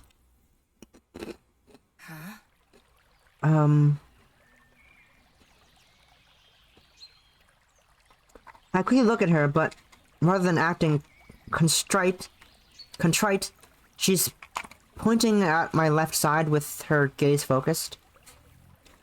An insect seems to be lazily crawling around the top of my left hand. The thing about a fingernail in length and jet black, I don't recognize it, but it looks harmless though. Because I couldn't care less about the little beetle right now. You're not worried? Should I be? Well, I mean, most people don't like bugs crawling on them that much. I just shrug, leaning down to press the side of my hand to the cold ground while gently persuading the bug to get off my other hand. After a bit of effort, the little fellow gets off my glove and onto the soil, scampering off a little further for the experience. Faster for the experience. It won't hurt me. What? Just another of your animal friends? I'm not exactly in the mood for being teased. That's the kind of thing you learn in books or on the internet. Eileen laughs it off, but I'm sure she can tell I'm being snippy.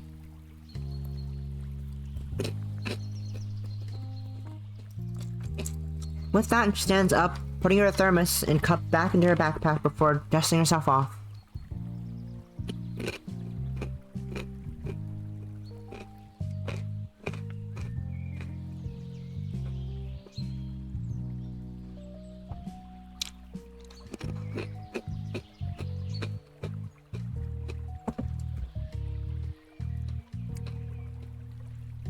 Ready to keep going then? We've still got the afternoon ahead of us. Sure. Yeah, sure. I try to put as much enthusiasm into it as I can muster, but I get the distinct feeling that I'm just along for the ride now. And so she pushes forward without looking back at me.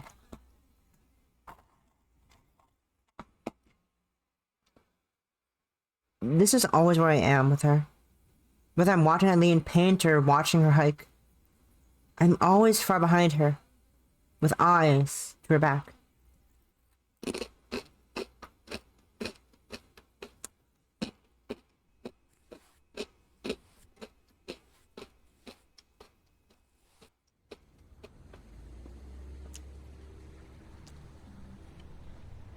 With a wave to her father, as his car disappears down the road, Eve takes my hand in hers as we start off down the street.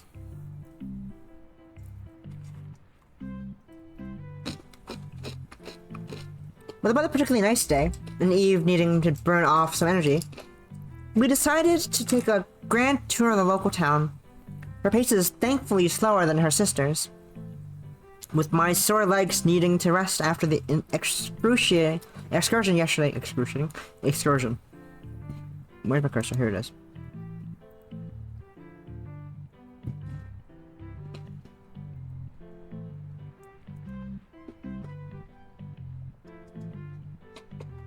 I had wanted to do this with Eileen, but she couldn't be dissuaded from painting in her room. There wasn't much to frighten me to argue with her, so that was that.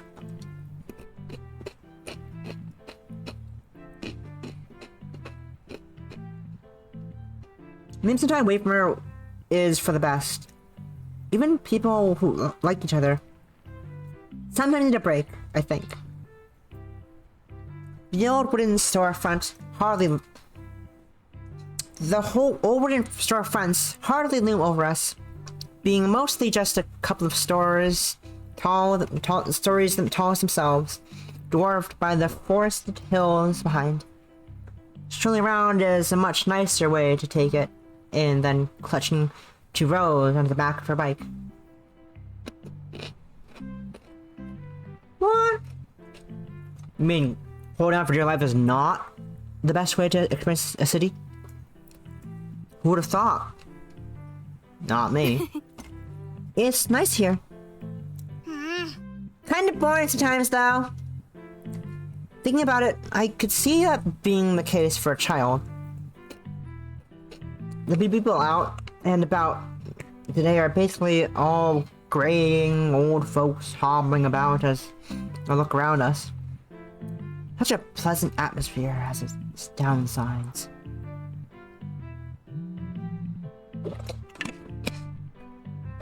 My thinking is interrupted by a ping on my pocket.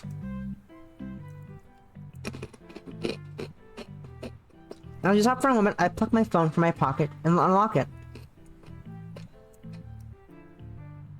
Who is it? Hi, Allison.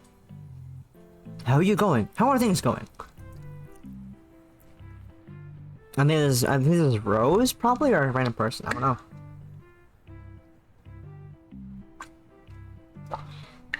Oh, it's my. Oh, it's father. Hi, Allison. How are things going? Just about asking how I'm doing. As she stands on tiptoes trying to look over the phone in curiosity, I got an idea.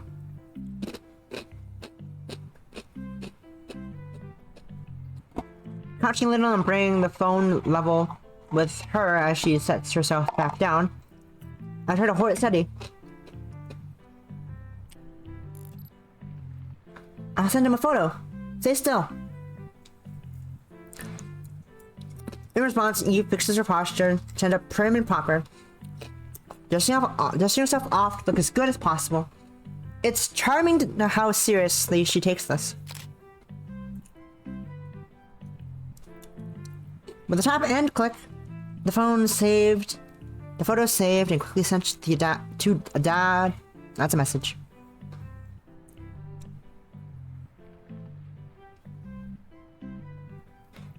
Friend's sister is showing me off. Show me around, show me off, show me around.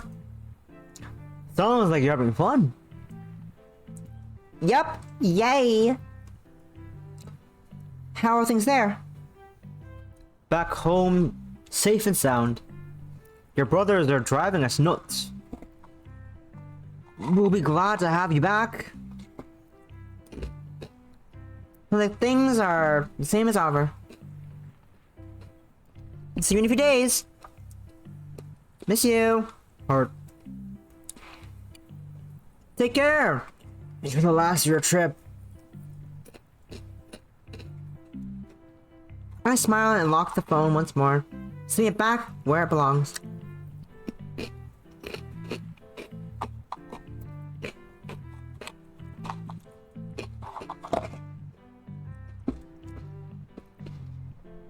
I have to stop myself from counting down the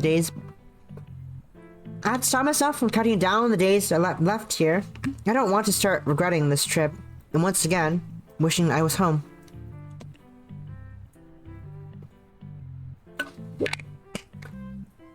Hey, what's your family like? Totally different, I'll say that much. I have mom and dad, 3 brothers, and a cat. We all live in the city, and it's really busy and noisy every day. They're nice though. It'll be good to be back home.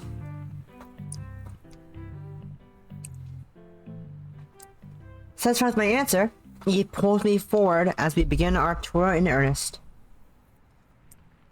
As she points out this and that, though, my thoughts aren't about Eve or my family, but stuck on wanting to be doing this with Eileen.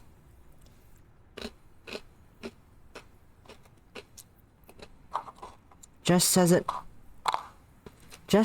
was whenever I watched her paint.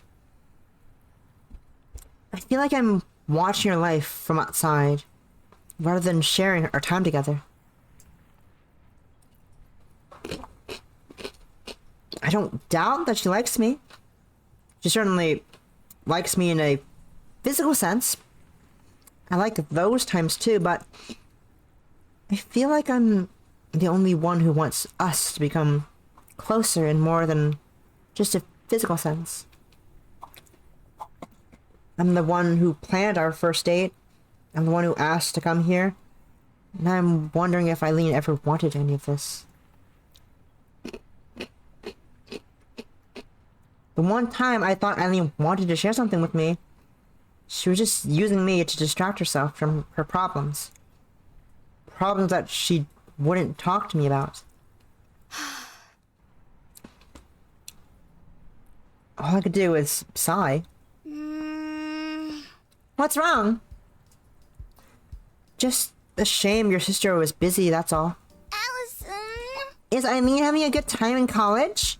Huh? Why do you ask? Mom said she was worried Eileen but she moved out. But Eileen's around, they always argue. Oh. Is she really alright? Eve says with genuine worry in her voice. Eileen's parents really do care about her, even if she doesn't think so sometimes. Eileen's fine. Every day she's making pre-paintings and having fun with friends, and she's helped me a lot since I met her. Eileen's always been fine now that I think about it. Ever since we met, I've merely watched her as she lived her life. since getting together. Has anything really changed? For all our intimacy, she still treats me the same way she always has, all while relentlessly pursuing her ambition. No, I can't think like that. Get myself wound up. Your pants are nice, aren't they? She gives an enthusiastic nod. They think you're nice too, since you hang out with me. At least they think I'm useful, I suppose. I never realized it before. Having a little sister is really fun. Not that I mind my own siblings, but 3 older brothers aren't quite the same company. Let's see some more of town before we have to go back then, okay? Gotcha. Yeah.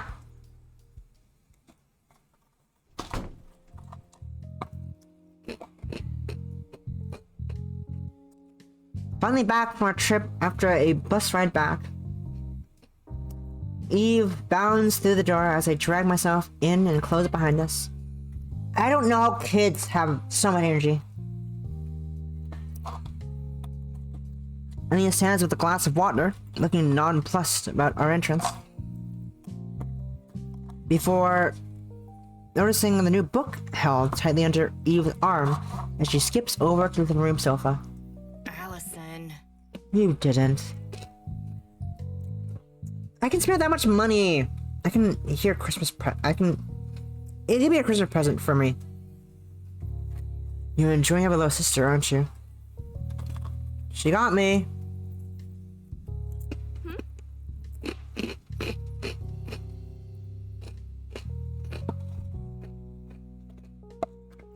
How's the painting going? Need to go down to the city soon for supplies and stuff. No art supplies stores around here. Wanna come?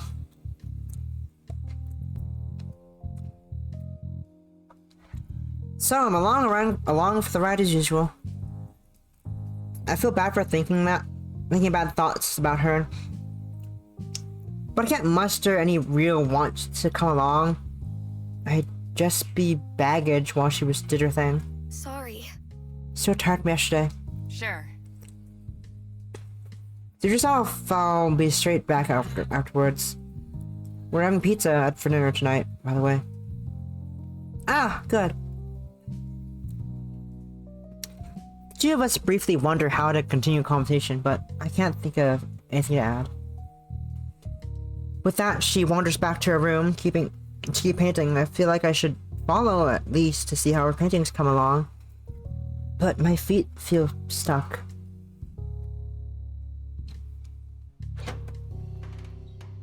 Left to mill about alone as Eve can be heard happily humming to herself from the sofa, I decided to turn around and head back out the door for some air.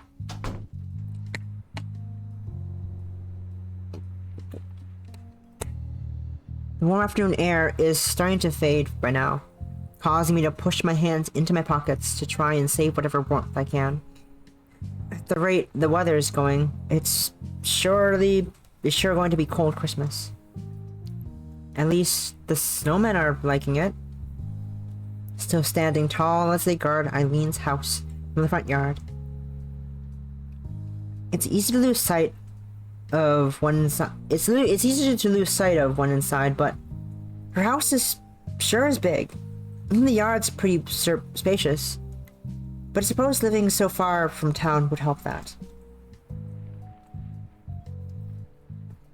A nice house, enough money to live alone on her parents' dime, trips all the way to Germany.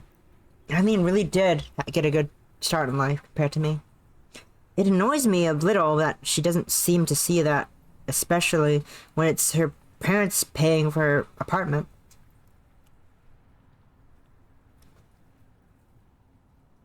Painting alone in a room, hiking alone in the woods, living alone in the apartment too.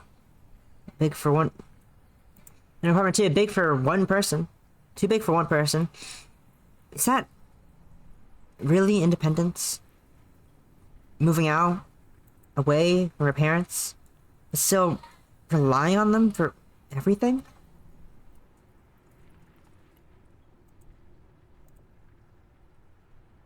Try as I might to get closer to Eileen, I can't help but feel like I'm just hanging around. No. Just hanging around.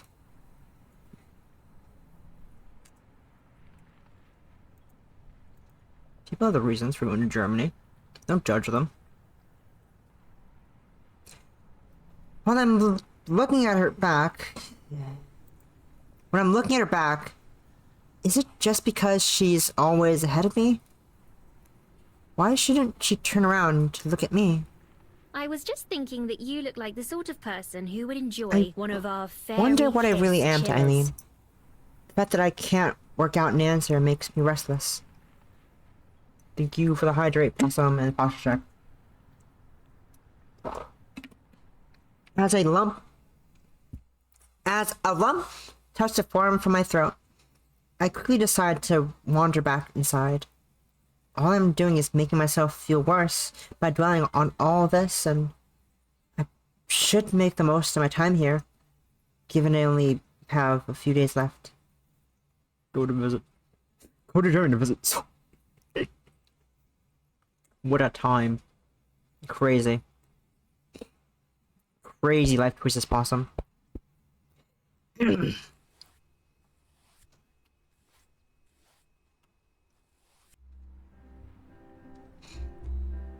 The park makes for a peaceful sight as we enter.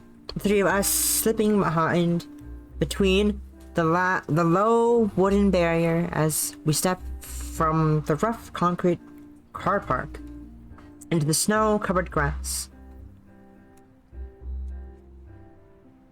A bundled Eve clings tightly to Eileen, and Eileen and I as, with both of her little hands, each of us on either side of her. A bag of old bread swings from— Don't feed ducks bread!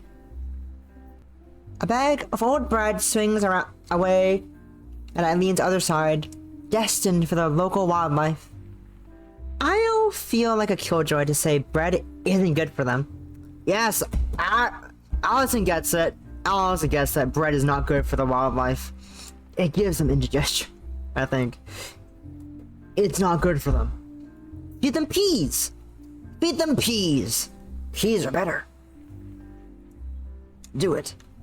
Feed them peas. And carrots. With the two of us acting as babysitters thanks to Eileen's parents working, we decided it'd be better to head outside than let her vegetate in the couch, watching cartoons all day.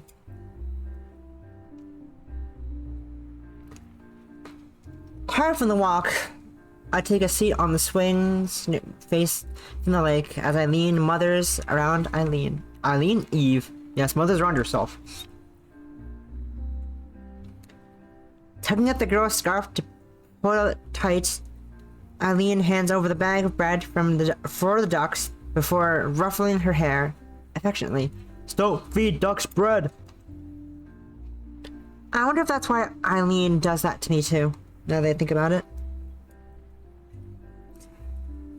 With her sister having finished her fussing, Eve turns to stretch for the shore, while Eileen watches her intently. Be careful around the water, Eve. Okay. The duck, peacefully floating about the still lake, starts flapping about excitedly, quickly realizing that the girl, waddling towards them, comes bearing food. Satisfied that Eve isn't going to topple over in a rush and flop in, Eileen wanders back towards me and seats herself on the other swing, all the while keeping a keen eye out. It looks like nobody else is here at all. It is getting rather cold, but it's more likely people being busy with the holiday sales. I think they like it to be frozen over, given how still it is, save for the birds floating around. She's cute. Yeah. While Eileen smiles warmly at her sister, I struggle to do the same. I'll soon have to make the call to Rose to pick me up. After all, leaving behind this lovely town, Eileen, Eve, their parents, I'm not sure when I'll get to see them again. Eve clumsily crumbs the bread with her gloved hands, chucking it out in the lake with varying degrees of success. Half the crumbs end up dropping to the ground at her feet, but she doesn't seem to notice. Is something up? You've been kind of quiet over the last couple of days.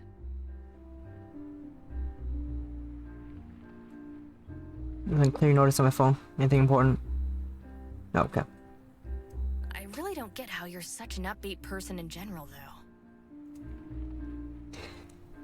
Nor do I get how she's so comfortable being so alone, so apart. The more I'm around her, the more different I feel we are.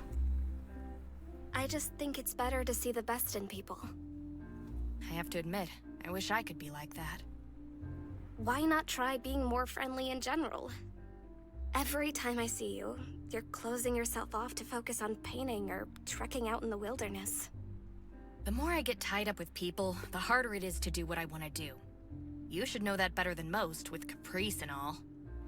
You shouldn't talk so badly about her all the time. She just wants everyone around her to enjoy themselves.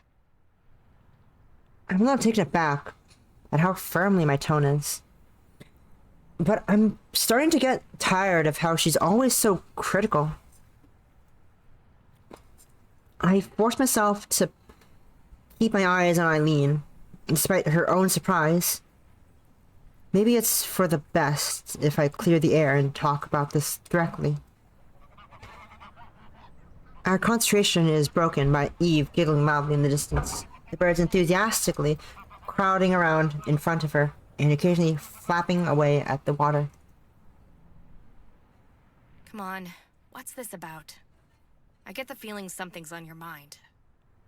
It feels like we're hanging around each other, but not actually. I pause for a moment to phrase my thoughts correctly, trying not to let emotions cloud my thinking. Eileen, thankfully, patiently waits for me. I guess it feels like I'm along for the ride.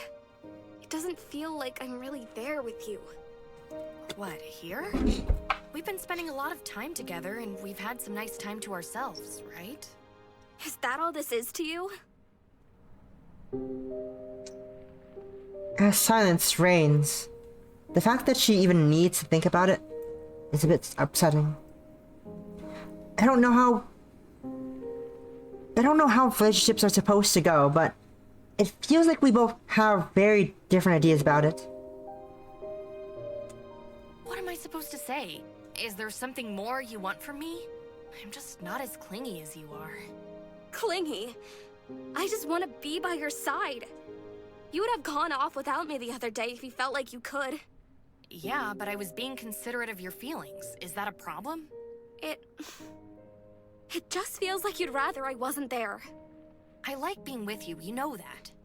But I've been fine on my own all this time too. I don't need you to be there. Even though I always want to spend more time with her, she doesn't even care whether or not I'm there. You have it so together. I've always admired that about you. Maybe you have it too together. Before coming here, I didn't realize how good a life you left behind when you moved away. To drop everything here, including Eve, to pursue art at a community college? From the way you talked about your family, I thought they must be really hard on you. They just want what's best. I mean, the apartment you have seems like it wouldn't be cheap for them to cover, for one. Because I don't hear that enough from them every time I'm around here. Can we just drop this? I like being around you because you don't bring up that stuff. Is that all you want from me? A quiet girlfriend who doesn't ask questions and leaves you alone? Eileen takes to her feet. Her mood is seemingly souring. While I freeze up, I don't feel like shrinking from her for once. Am I only here to distract you from your parents? You're the one who begged to come.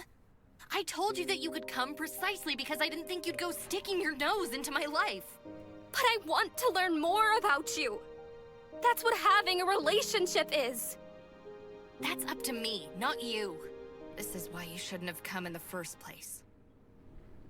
She points in the general direction of her house. I'm used to enduring their crap already. I didn't need you here to make things worse. I'm already hearing from them about how my girlfriend has a better life path than I do. So that's my fault? I think I'm shaking. My eyes are stinging from salt waiting to flood out. Maybe they have a point. Did you think any of this through beyond just escaping them? Is that all our relationship is, too? I had my life on track before I even met you. Just because you and Caprice want to come along and try to push me around, it doesn't mean I'm going to derail myself. Is that how she thinks of it? Didn't she agree to the art club?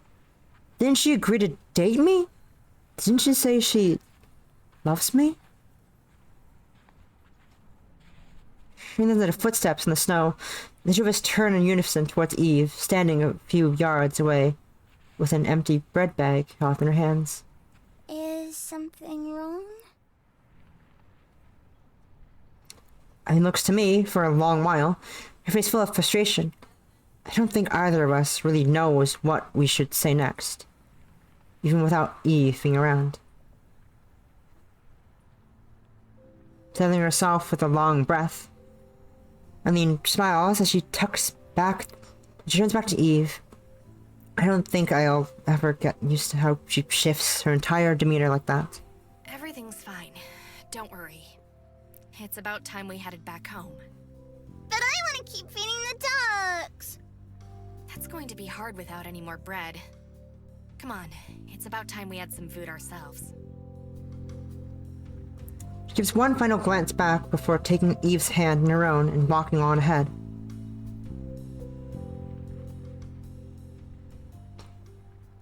I thought it was someone important, Eileen. But I feel more like I'm just being used to make herself feel better while she lives for her work. I know I have my faults. I'm not good enough at art to share the hobby with her, and I was barely even able to help cook a single dinner. I'm trying to get better though, and that's thanks in part to her. The image I had of her started to become difficult to see. Who was the Eileen I admired? The beautiful girl in the beautiful apartment with the beautiful paintings? This Eileen is someone so at odds with her family. She decided to only care about herself.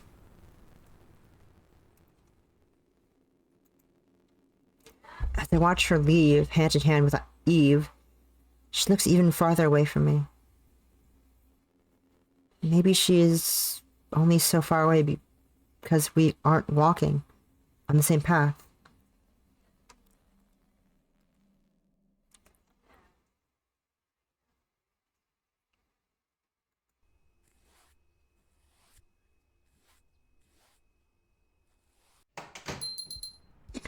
Jingle of the old bell above the grocery store door rings out as we step through into the street. There's a slight chill in the air, but there hasn't stopped a good few elderly people from hobbling along the roads, the town's streets, the road's towns. Aside from needing to tell Eve she's gonna have this sugary snack or that as we walked around. Shopping ended up being a quiet affair. Eileen went through the shelves with her usual military efficiency as she ticked off her mental checklist. Yesterday's argument between us hasn't helped, but that's not the only reason for Eileen's quietness. She might not realize it herself, but it's small things like that which remind me of her solitary nature. That ability to tune others out so easily isn't something that comes naturally, at least to me.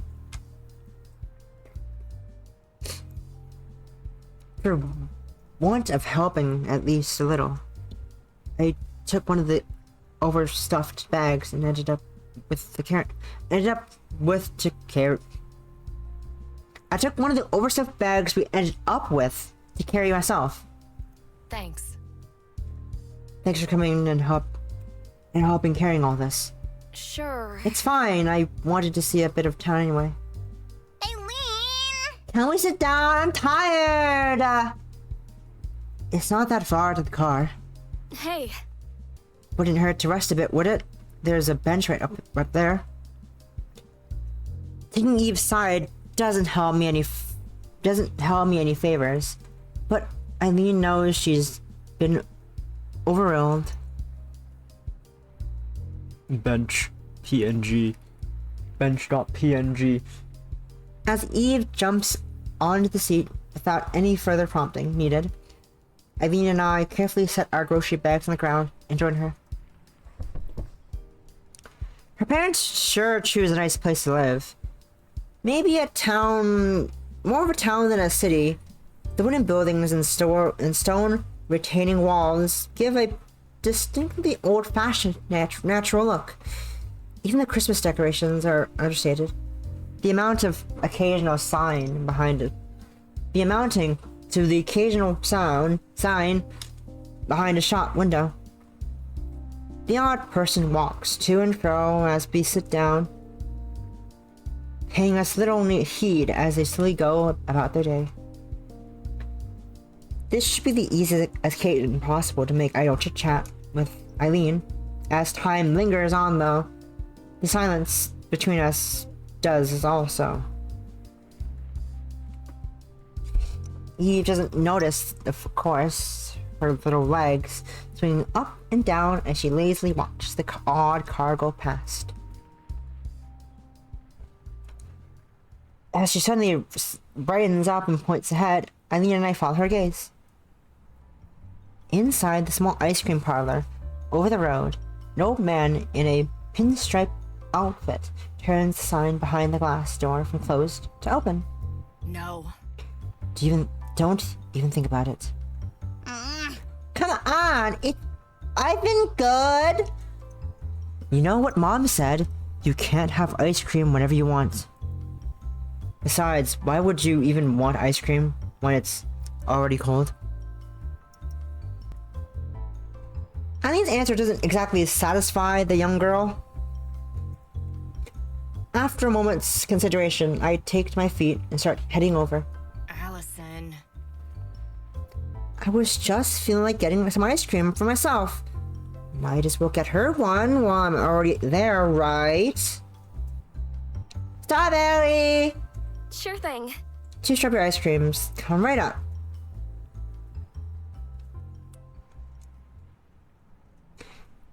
With our sweets quickly devoured, we finish off the last of our cones. They sure serve them large here, but Eve managed to finish off hers even quicker than I did. Maybe eating ice cream is one of those skills kids are just better at. Well, I should get more mint chip ice cream at some point. I haven't had mint chip in a while, but that's fine. Without needing to be asked, Eileen pulls the tissue from a box in the bag and curtly wipes Eve's mouth.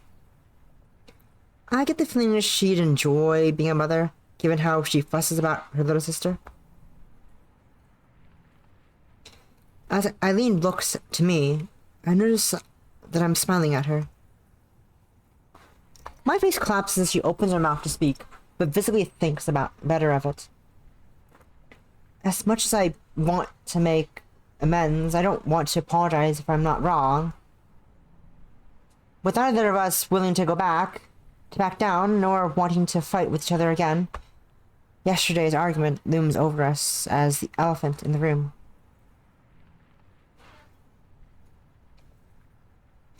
Focusing my attention on a less stressful topic, my gaze falls to Eve, the two of us sharing a brief smile. I guess that isn't long now, huh? Eve and I look to each other, but it becomes quickly apparent that the topic reminded Eileen of something I have been avoiding. You're being extra nice because you're going back, aren't you? As Eve looks to and fro between Eileen and I try my best to hide my disappointment in being found out. I was trying to think of a better way to break it before Eileen handled it so brutally. It couldn't last forever, but I wanted to keep enjoying these carefree days just a little while longer.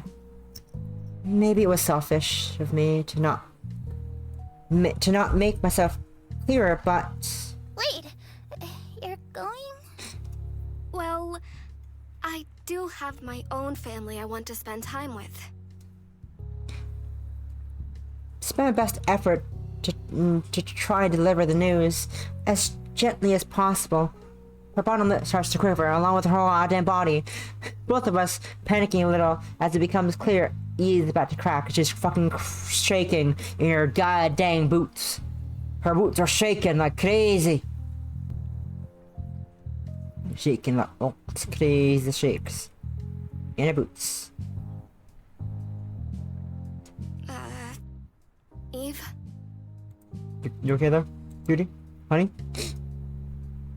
Oh! Her composure collapses as she reaches over, her face weeping as she stuffs it into my stomach and growls at my skirt. I don't want you to go, Allison! Stay here! I want you to stay! Wow, you really did grow close to me, go fond of me, really easily. Real quickly. Look at that. Time. It's gone about as awful as it could have gone.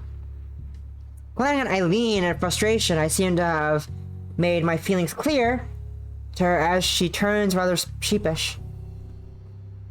As Eve cries to my stomach, I stroke her shuddering head, reassuringly speaking as calmly as I can. Come on now. Do you want me to remember you crying? Or with a big smile? My gentle suggestion seems to work as Eve pulls back and sips hard, her little cheeks still stained red. She doesn't manage to smile, but I'll take what I can. There we go. That's more like the Eve I know. It's been so much fun playing with you. So, I wanted to thank you with a little something for being such a good girl. Oh, you're gonna come back, right? Don't worry. I'll come back. Maybe you could even come to Utah and see my home for yourself. As she clumsily wipes her eyes, I give a big smile. Really? Eileen just scratches the back of her head, trying not to make things worse. We might have our disagreements, but I think we can at least hold things together for Eve's sake. I guess we can try to work something out. Eve looks from Eileen to me, taking my hand in both of hers, with as much strength as her little hands can muster. Promise me, we're gonna play again, right? I just smile as I bring my free hand over to both of hers. I promise. At that, she gives me the toothiest grin that I... She gives me that toothy grin that I so like to see. She really is a charming little girl. I guess that settles things then. Now come on, you two. Let's get all this back to the car.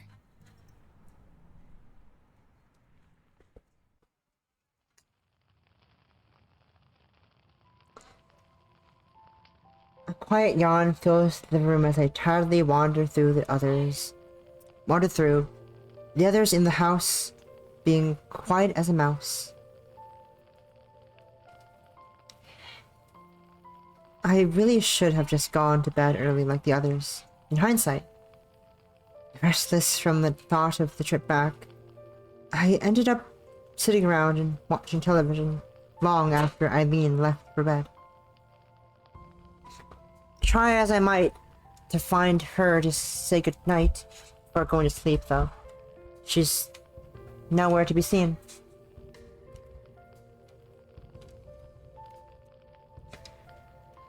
Running through the possibilities, I wander up to Eve's room, opening the door as gently as possible. Sight inside makes me feel warm just by looking at them. Eileen sleeps at her side, wrapped around the slumbering Eve, curled up in a ball on top of her bed. Eve must have wanted one last cuddle before tucking in for that night.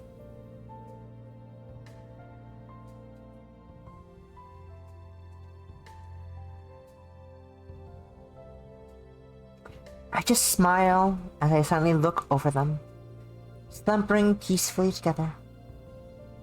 Even as I look at them, I wonder if I belong in this world. We've briefly pushed it from our minds, but I think the both of us know that the closer we've become, the further apart we felt. With Eileen's peaceful sleeping face lingering in my mind, I gently close the bedroom door and head slowly back downstairs. It's going to be hard to say goodbye to Eve. It's been nice to have a little sister, and I think she's enjoying having two older sisters doting over her just as much.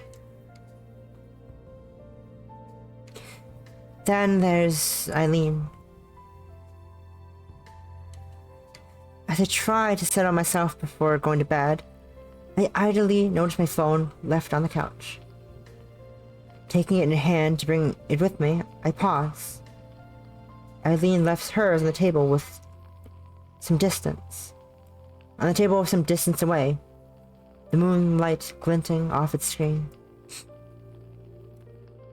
My heart stings as I turn on my own, and I lock the display. Only the oppressive quiet is here to keep me company. As I look down, a heavy weight lifting. A heavy weight weighing on me as I ponder.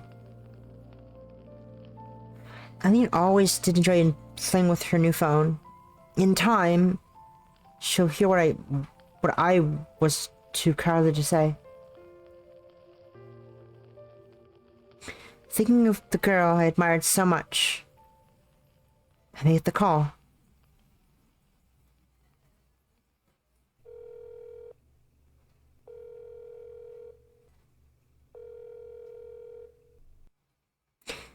It doesn't go answered. She never changed the default voicemail message, as the uncharacteristically cheerful tone asked me to leave a message. My voice is barely a whisper, for fear of waking them. When I said that we had a family with our little art club at college, I really did mean it. It might not be much, but it's ours. You were an important part of that. I pause for a moment, my heart stinging as I think of her. Even if it hurts, I know it needs to be said. Maybe it was naive of me to think that way. Maybe I've been having the wrong idea all this time. I think... My throat tightens. I put my eyes on my sleeve. I must have looked pretty stupid. I was so excited to be in love and to have a girlfriend that I pushed and pushed to get into your space. But you didn't let me. You didn't want me to. And even now, I can't even muster the courage to tell you this when you're awake. I don't know where things will go from here. I want you to be happy. But I don't know if I can be the person who does that for you. In the end, the anger and frustration I felt everything is nowhere to be found. There's just an emptiness. I can at least yell and vent to let go of the former, but nothing could fill that hollow feeling. Good night, Eileen. With that, I end the call. Silence returns to the dark room once more.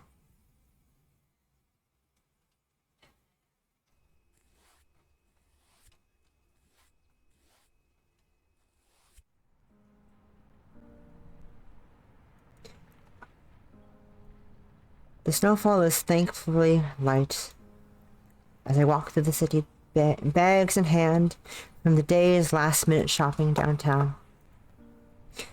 People calmly walk to and fro, the occasional passerby of Eileen's country house replaced by the crowds in downtown Utah.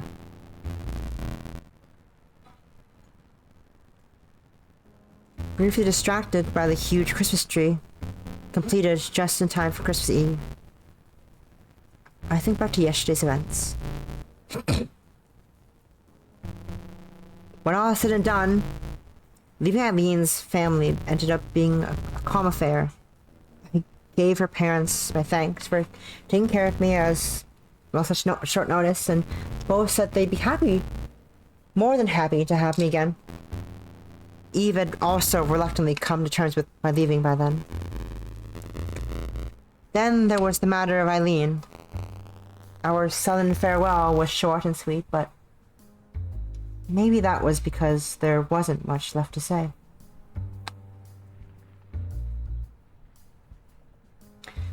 Thanks to my time in Colorado, a surprising amount of things I needed to buy before heading back to my family slipped my mind.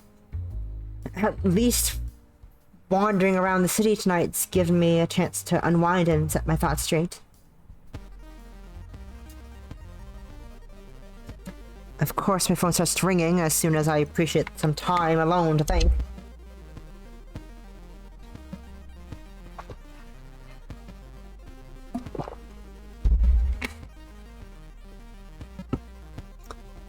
Pulling from my pocket with my free hand, I'm surprised to see it's Dad. Hi. Dad, hi! Hi, Allison. Not catching you at a bad time? No, it's fine. Sounds like you're busy. I can barely hear you. Just wandering about downtown to fill some time and do some errands. Still good to be picked up tomorrow morning? Yeah, I'll be ready at the apartment with all my stuff. Sorry again for changing everyone's plans. I told you before, it's fine. Plans already had to change because of your finals, and we'll pick you up tomorrow then. It'll be good to see everyone again. Is Mom doing okay? She's better, thankfully.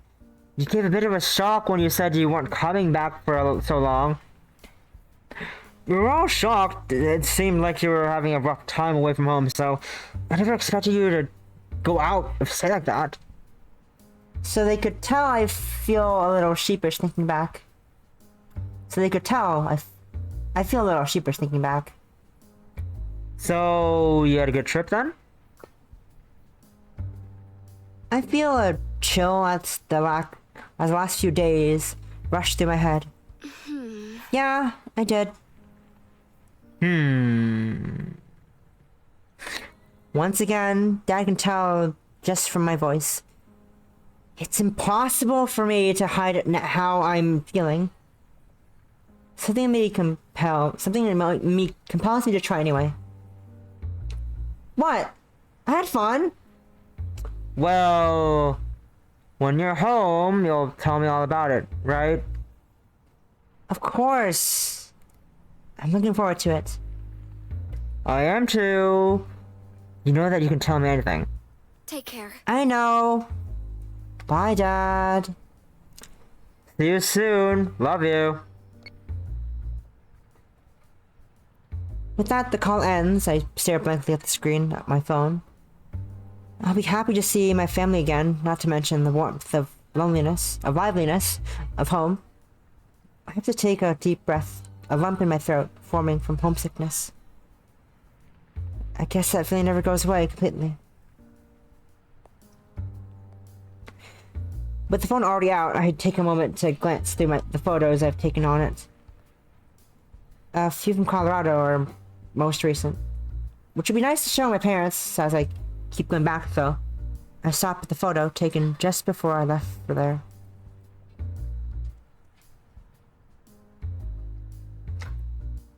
screen shines brightly in the darkness of the night.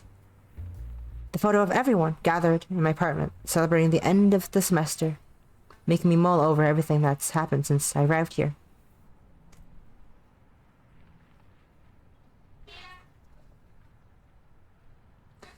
It's only been a month, but my time since starting college has been an adventure already.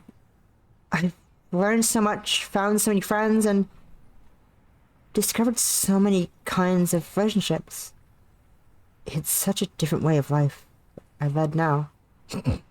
It's a different way of life I lead now.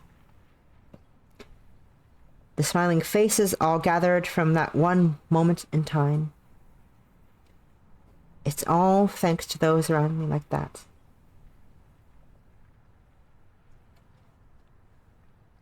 The phone goes dark once more as I lock it. The precious memory slipped into my pocket once more. The only light to see now is that cast by the Christmas tree, occasionally broken by the passing crowds. A strange sense of calm falls over me as I stand in the falling snow, hands slipping into my pockets for warmth. I was alone and afraid. Eileen was the answer to that, I thought. She seemed so cool and collected, managing life by herself. That strength of will was what drew me to her, in hindsight. It was thanks to Eileen, Priest, and our little club that I was able to cope with being alone. The reason that I'm so at peace with myself isn't that I finally learned to live without others. It's because I know I have others to help.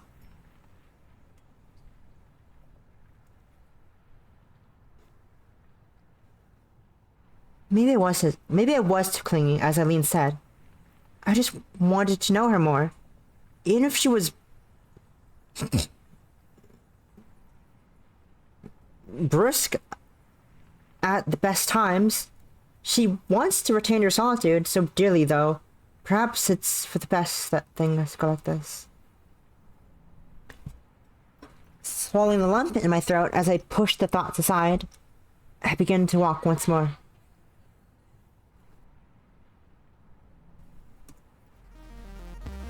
It's then that my phone starts buzzing in my pocket. Did Dad really say something? Eileen, why is she calling me now, of all times? Should I answer, or my phone is shaking in my hands? I pick up the call, but I have no idea what to say. Hello? Allison? Allison, where are you right now? She doesn't allow me so much to get a word out. Her voice breathless. I'm back home in Utah. No, I mean, I know. So am I. Can we meet somewhere? Where are you exactly? I'm by the Christmas tree. In the city square. Okay, stay where you are. As the line goes dead, I'm left dumbfounded. Eileen is coming here? Within moments, I hear a car door slam loudly. Surely she wasn't looking around for me. Okay, I'm gonna go dehydrate real quick. Sorry.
I'm back. Within moments, I hear a car door slamming loudly. Surely she wasn't looking around for me.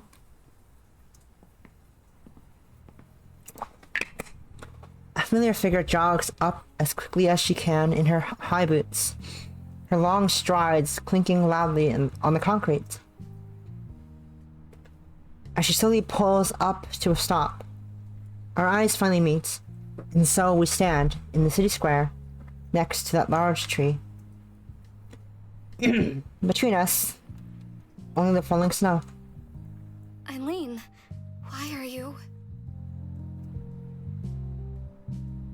What? You didn't want to see me? I almost respond, but sheer surprise stopped me from finding the right words. I end up just hanging my head, not knowing how to respond to her snark in such a situation. With my bags weighing down my arms, I set them down. As I look back up, I see Eileen's quip for what it was. A derision to hide her feelings. She soon realizes I've caught on, her voice turning soft. I found your voice message. I didn't want to leave things as they were. My face flowers into a blush as I grimace from embarrassment. I knew she'd eventually hear it, but it's still embarrassing to think about.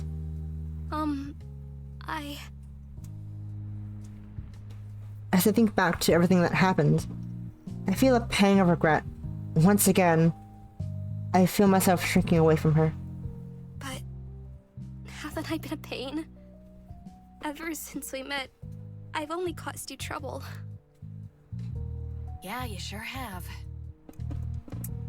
There's that sardonic humor again. I can't remember if I ever found it endearing. Why do you do that?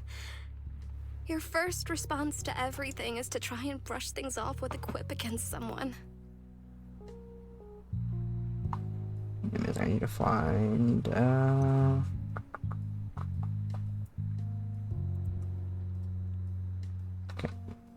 Only because everyone sticks their nose into my business. Including me, I guess. I followed that up with a dry laugh, yet Eileen's expression didn't change. I should have expected that, but I feel my chest tighten in response nonetheless. I already had things figured out for myself. As silence reigns, it feels as though we've just repeated the steps we took until now. Nothing's changed, I'm still me, and Eileen is still Eileen. For all I might want to get closer to her, she still keeps pushing me away. She came all the way here to work things out, yet we're still stuck. Awkwardly trading barbs.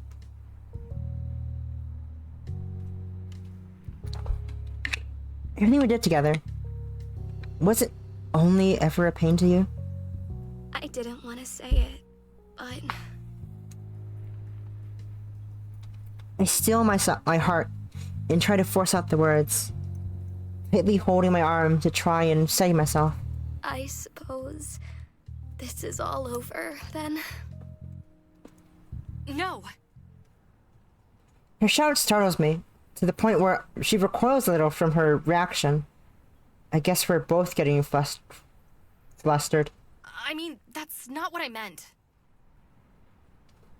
Reminding us that we're not alone, a small child goes running by us, and her mother runs after her. The distraction gives Eileen time to reason through all this, while I try my best to ignore the stinging in my heart. Everything is so confusing right now. Every day was the same. Living alone in my apartment and working away in that art room. I thought I was fine being alone until you came into my life and messed everything up. When I thought you might really be gone, I realized how lonely I was. I meant what I said earlier. I can forget all my worries around you. I don't have to work hard and worry about being my best. I don't have to prove anything. And I thought you'd understand. I didn't ever expect you to take my parents' side. I didn't think you'd try to tell me I'm making the wrong choices. My heart sinks. Is that how it looked to her? Like I betrayed her? How could I? I've always seen what her parents can't. She's serious about her painting. If there's one thing I know about her is that. Why would I want to ruin that world of hers that I found so fascinating? But when I thought I might lose you, I realized you were right. For all I talked big about how you should try new things in college, I was the one pushing everyone away and trying to stay the same. As I try to think of how to explain myself, I realize Eileen's eyes have become moist. The word that Mari hates the most. It's such a strange sight that I could lose track of what I was going to say. Eileen? I don't want to lose you, Allison. I want to try again. Moments pass as I think over her words, trying to sift through my emotions. She looks so different now. Her proud stature is somehow smaller and more fragile. She's scared. Seeing her in this state puts me on the brink of tears as well. I know my answer already, given how seeing her like this affects me. I only ever wanted to be the person closest to you. Why would I want to ruin that world of yours when it's what brought us together? Let's try again, Eileen.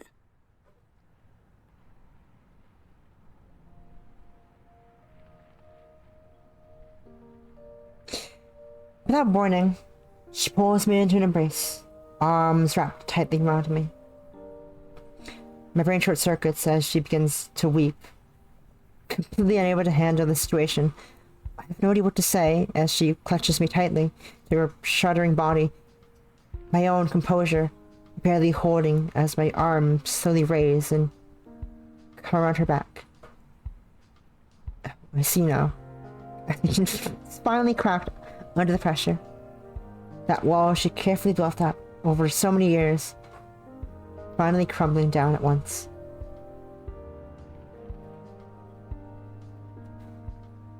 I hold her tightly to me as she cries, trying my best to comfort her. She's here. She's in my arms. This vulnerable and honest girl is for only me to see. My own eyes only, barely staying dry. This Eileen is one I've never seen, but she's the Eileen I've fallen for all over again. Thank you, Allison. I feel a lump in my throat as I stroke her hair, trying my best to soothe her. I love you, Allison. I love you. Holding her close as her words are muffled into my shoulder, I close my eyes and savor the feelings of her against me. Eileen loves me. This feeling is warmth throughout my entire body as I hear those words. I guess I really am in love with this hopeless girl. And I love you. Let's do this together. We're such different people with wildly different backgrounds and worlds of our own. As long as the two of us can let each other in, though we can build a life together. Side by side, we can start here. It's okay, Eileen. Welcome home.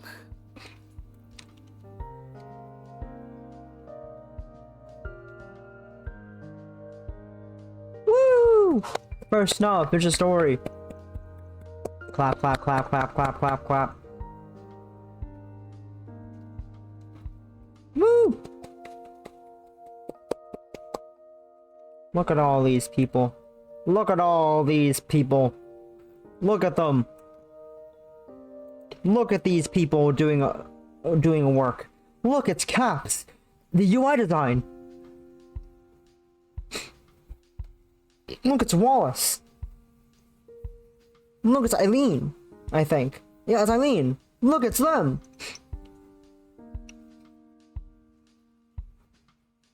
Look, it's Theo. In act cards. Hell yeah. Bird lover. What a great name. What a great name. What a great name, bird lover. Josh! Publishing assistant! Addie! Color assistant! How do I card this available in the game directory? Hug the rose. Hug the rose while your girlfriend awkwardly stands there behind a car. Look at them. Guest art Pog.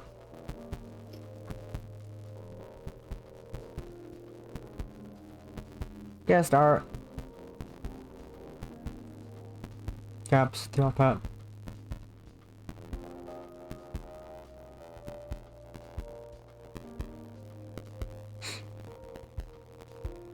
We got the club.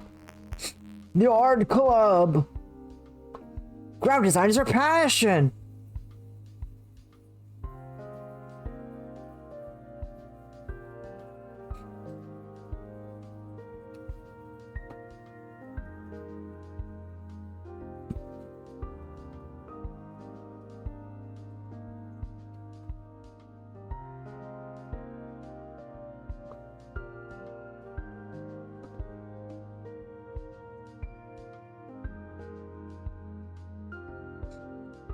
Oh my god, she's a hat now. She's got her hat.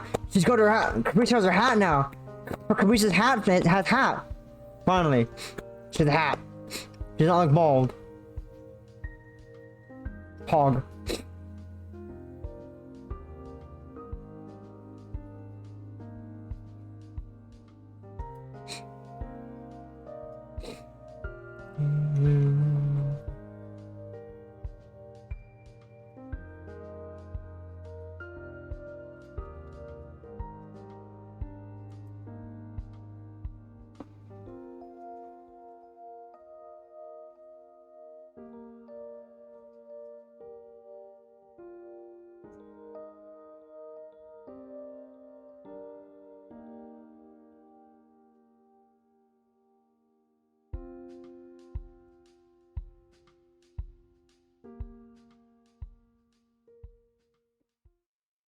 Oh, this is so exciting, Haley! Uh-huh. Prost! Was wondering when you were where you were. Meet Caprice and Millie's. I was wondering where Haley's game because Haley is a voice setting in the game. I was like, where's Haley? There's Haley. There's Haley. It's a long time coming too. Do you know if Millie knows yet? Also, Caprice's hatless again. Oh yeah, god dang it. I haven't talked to her since this morning. Ooh, I can't wait to see her reaction. I'm gonna say something as soon as she gets home. Don't you think maybe she should hear it from them? Oh, this is the whole marriage thing. Aw, but I really want to tell her. This is the marriage thing. I get it. But, you know... Millie! Hello. Got some stuff. Welcome back. Took a while. There's so many people out there today.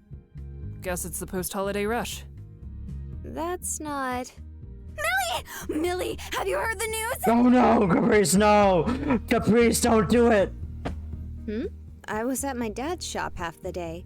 Caprice, don't do it! And... Don't do it, Caprice! And what? Don't do it! Car trouble again?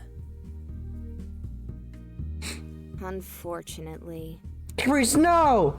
Caprice, no! Don't do it, Caprice! Don't do it! Maybe it's time for a new one.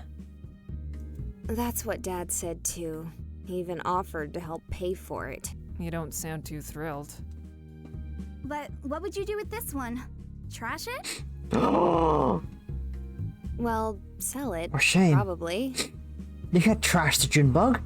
If it still functions. I don't want to, though. Yeah, you can't!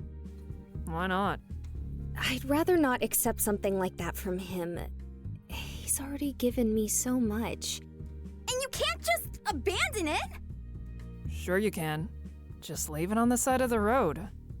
Haley, why are you so... That car is like family. Oh. As I said, if I was upgrading, I'd at least try to sell it. Hold on.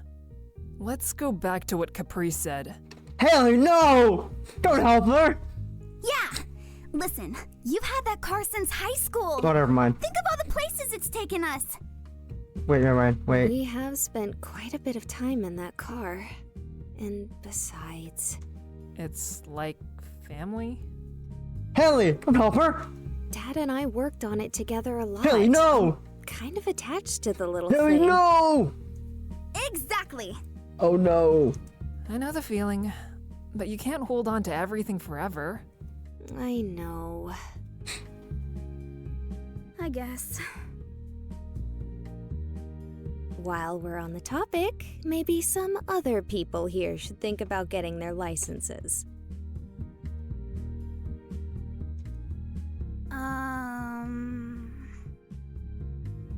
I'm a supporter of public transit, actually. Haley, that's based. Hell yeah, based. Based opinion. Public transit, pog. Though it's annoying at times, pog. We love it. We love it. Yes, that! Me too! Oh, really? Then you won't mind taking the tram from now on? We like riding in your car, though. It's good, it's nice, it's warm, it's snug. It's fun going together. It is. So much for that. At least consider it. It'd be good for the both of you. Especially you, Caprice. I know you're getting your new club members to drive you around places now. Hey, they want to go just as much as me. Oh, really? Did they say that? More or less. Plus, I've helped them out too, you know.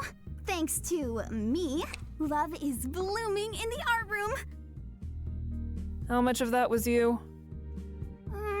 50. No, at least 60%. Really? Only 60? Please, just promise me. As much as I love you two, I won't always be there for you to rely on. You're not going anywhere, are you? Don't worry. We promise. Right, Caprice? Yes, ma'am. Thank you.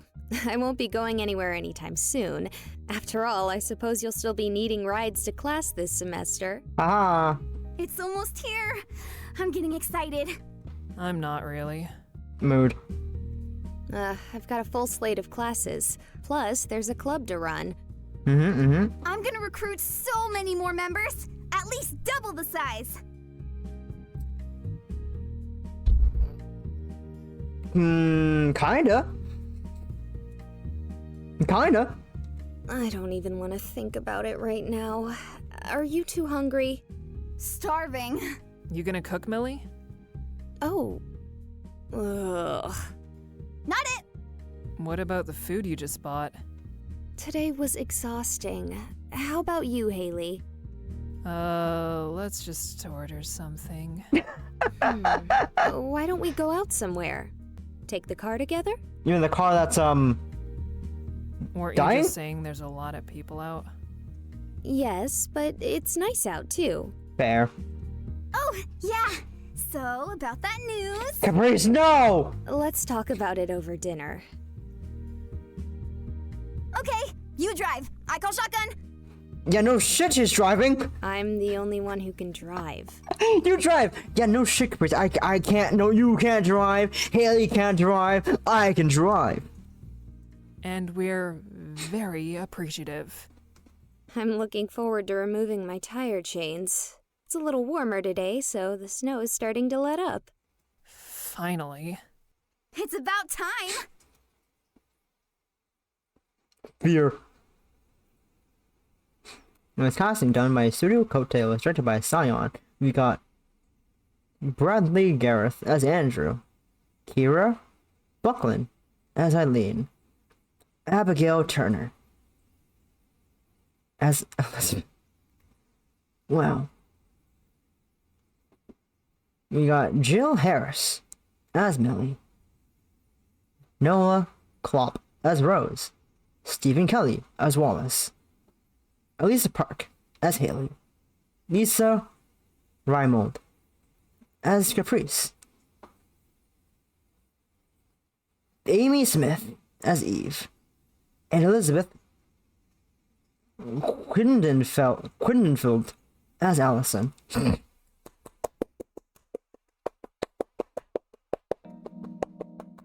Yay!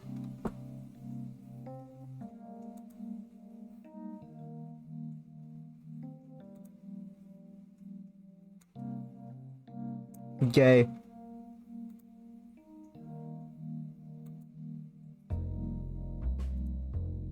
Addy art. Addy art. Addy art. Addy art. Addy art. Addy art. Pog. Addy art. Pog. We love Addy. Addy art. Hell yeah.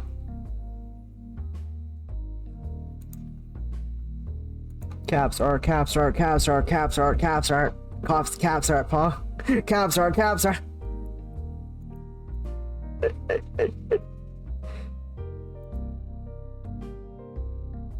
Anyone else I can recognize off real easily? Probably not.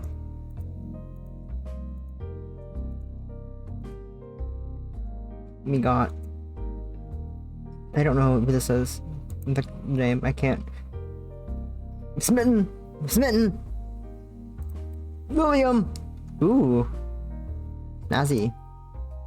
Oh, fuck. I zoomed in. Oh no.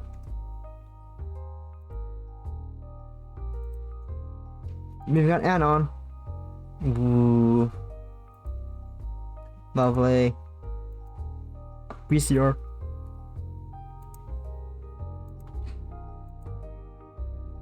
Rito. So you're gay. So you got a girlfriend, eh? You got a girlfriend? No, lovely. We love that. We got... I didn't read the name. Umajacha. That's how you pronounce the word at all. We got Theo, I think. I assume this is Theo as opposed to anyone else with the prefix minute. We got Caps already. We got Aquaton. We've got Scats. Ooh. Ayo, ayo, ayo, ayo, love, ayo, ayo, ayo, ayo, look at her go, look at her go, look at them go, we love them. We love them.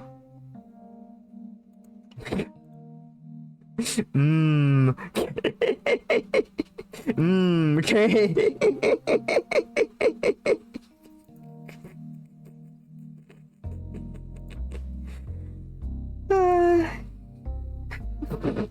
I'm not over this trope. This fucking trope. Okay. Jesus Christmas. Oh! Snazzy! Hiking time. Oh no. Cute. Yeah, yes, it's the bunny. It's the bun. It's the bunny.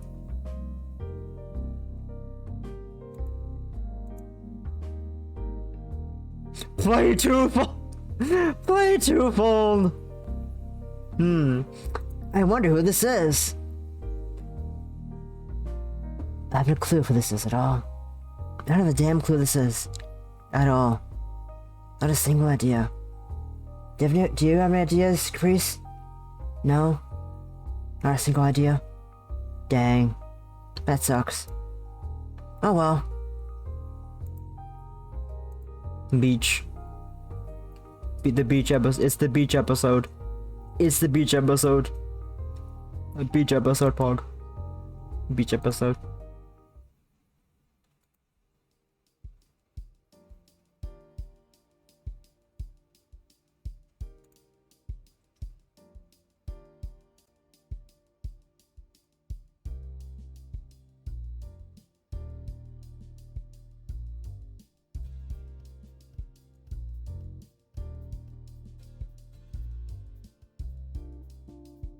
Bring these over here. There we go. I have Free Spirit playing. Oh no, Free Spirit. Free Spirit, please. Free Spirit, where are you? Free Spirit, no. We got game music in the background. That was twofold. No, not twofold. Twofold for snow. Technically, right. I was right by technicality. That was technically twofold. Yes, it was in fact technically twofold. That was twofold for snow. We clearly played the games in the right order. You know, clearly the right order to play is playing twofold and then playing first snow. The best order ever. Clearly the intentional way the game was meant to be played. Clearly. No other way at all. No way, no other direction at all. Clearly this is the best possible means of playing the video game, first snow and twofold, in not that order. Clearly order is twofold, then first snow. Anyways, now that we're done goofing about, that will be the end of the stream. Let's see, that will be the end of the stream. I hope you all had a lovely sapphic Sunday. It is dark outside. Next stream will probably be tomorrow. It might be something today. Maybe I'm not sure. Maybe something evening, tentative. Maybe. Can't guarantee. Don't get your hopes up. I won't get your hopes either way. But tomorrow I'm going to be doing something. I have no idea what I'm doing tomorrow. I don't know. I have no clue. Oh, I do have an idea. It'd be a surprise. A surprise game tomorrow at 3 p.m. EST, approximately. I got a surprise for you. Hope you're ready. Anyways, that is the stream. We will go raid friend. We go raid friend playing Outer Wilds. I misspelled their name. How? I missed an I in their name. Every time, I always misspell their name. Every time. Never spell it correctly the first time ever. It's impossible. Literally every single time, I misspell it. It's a real shame. I don't know why it keeps happening. It just keeps happening. I have the inability to spell her name correctly. Every time.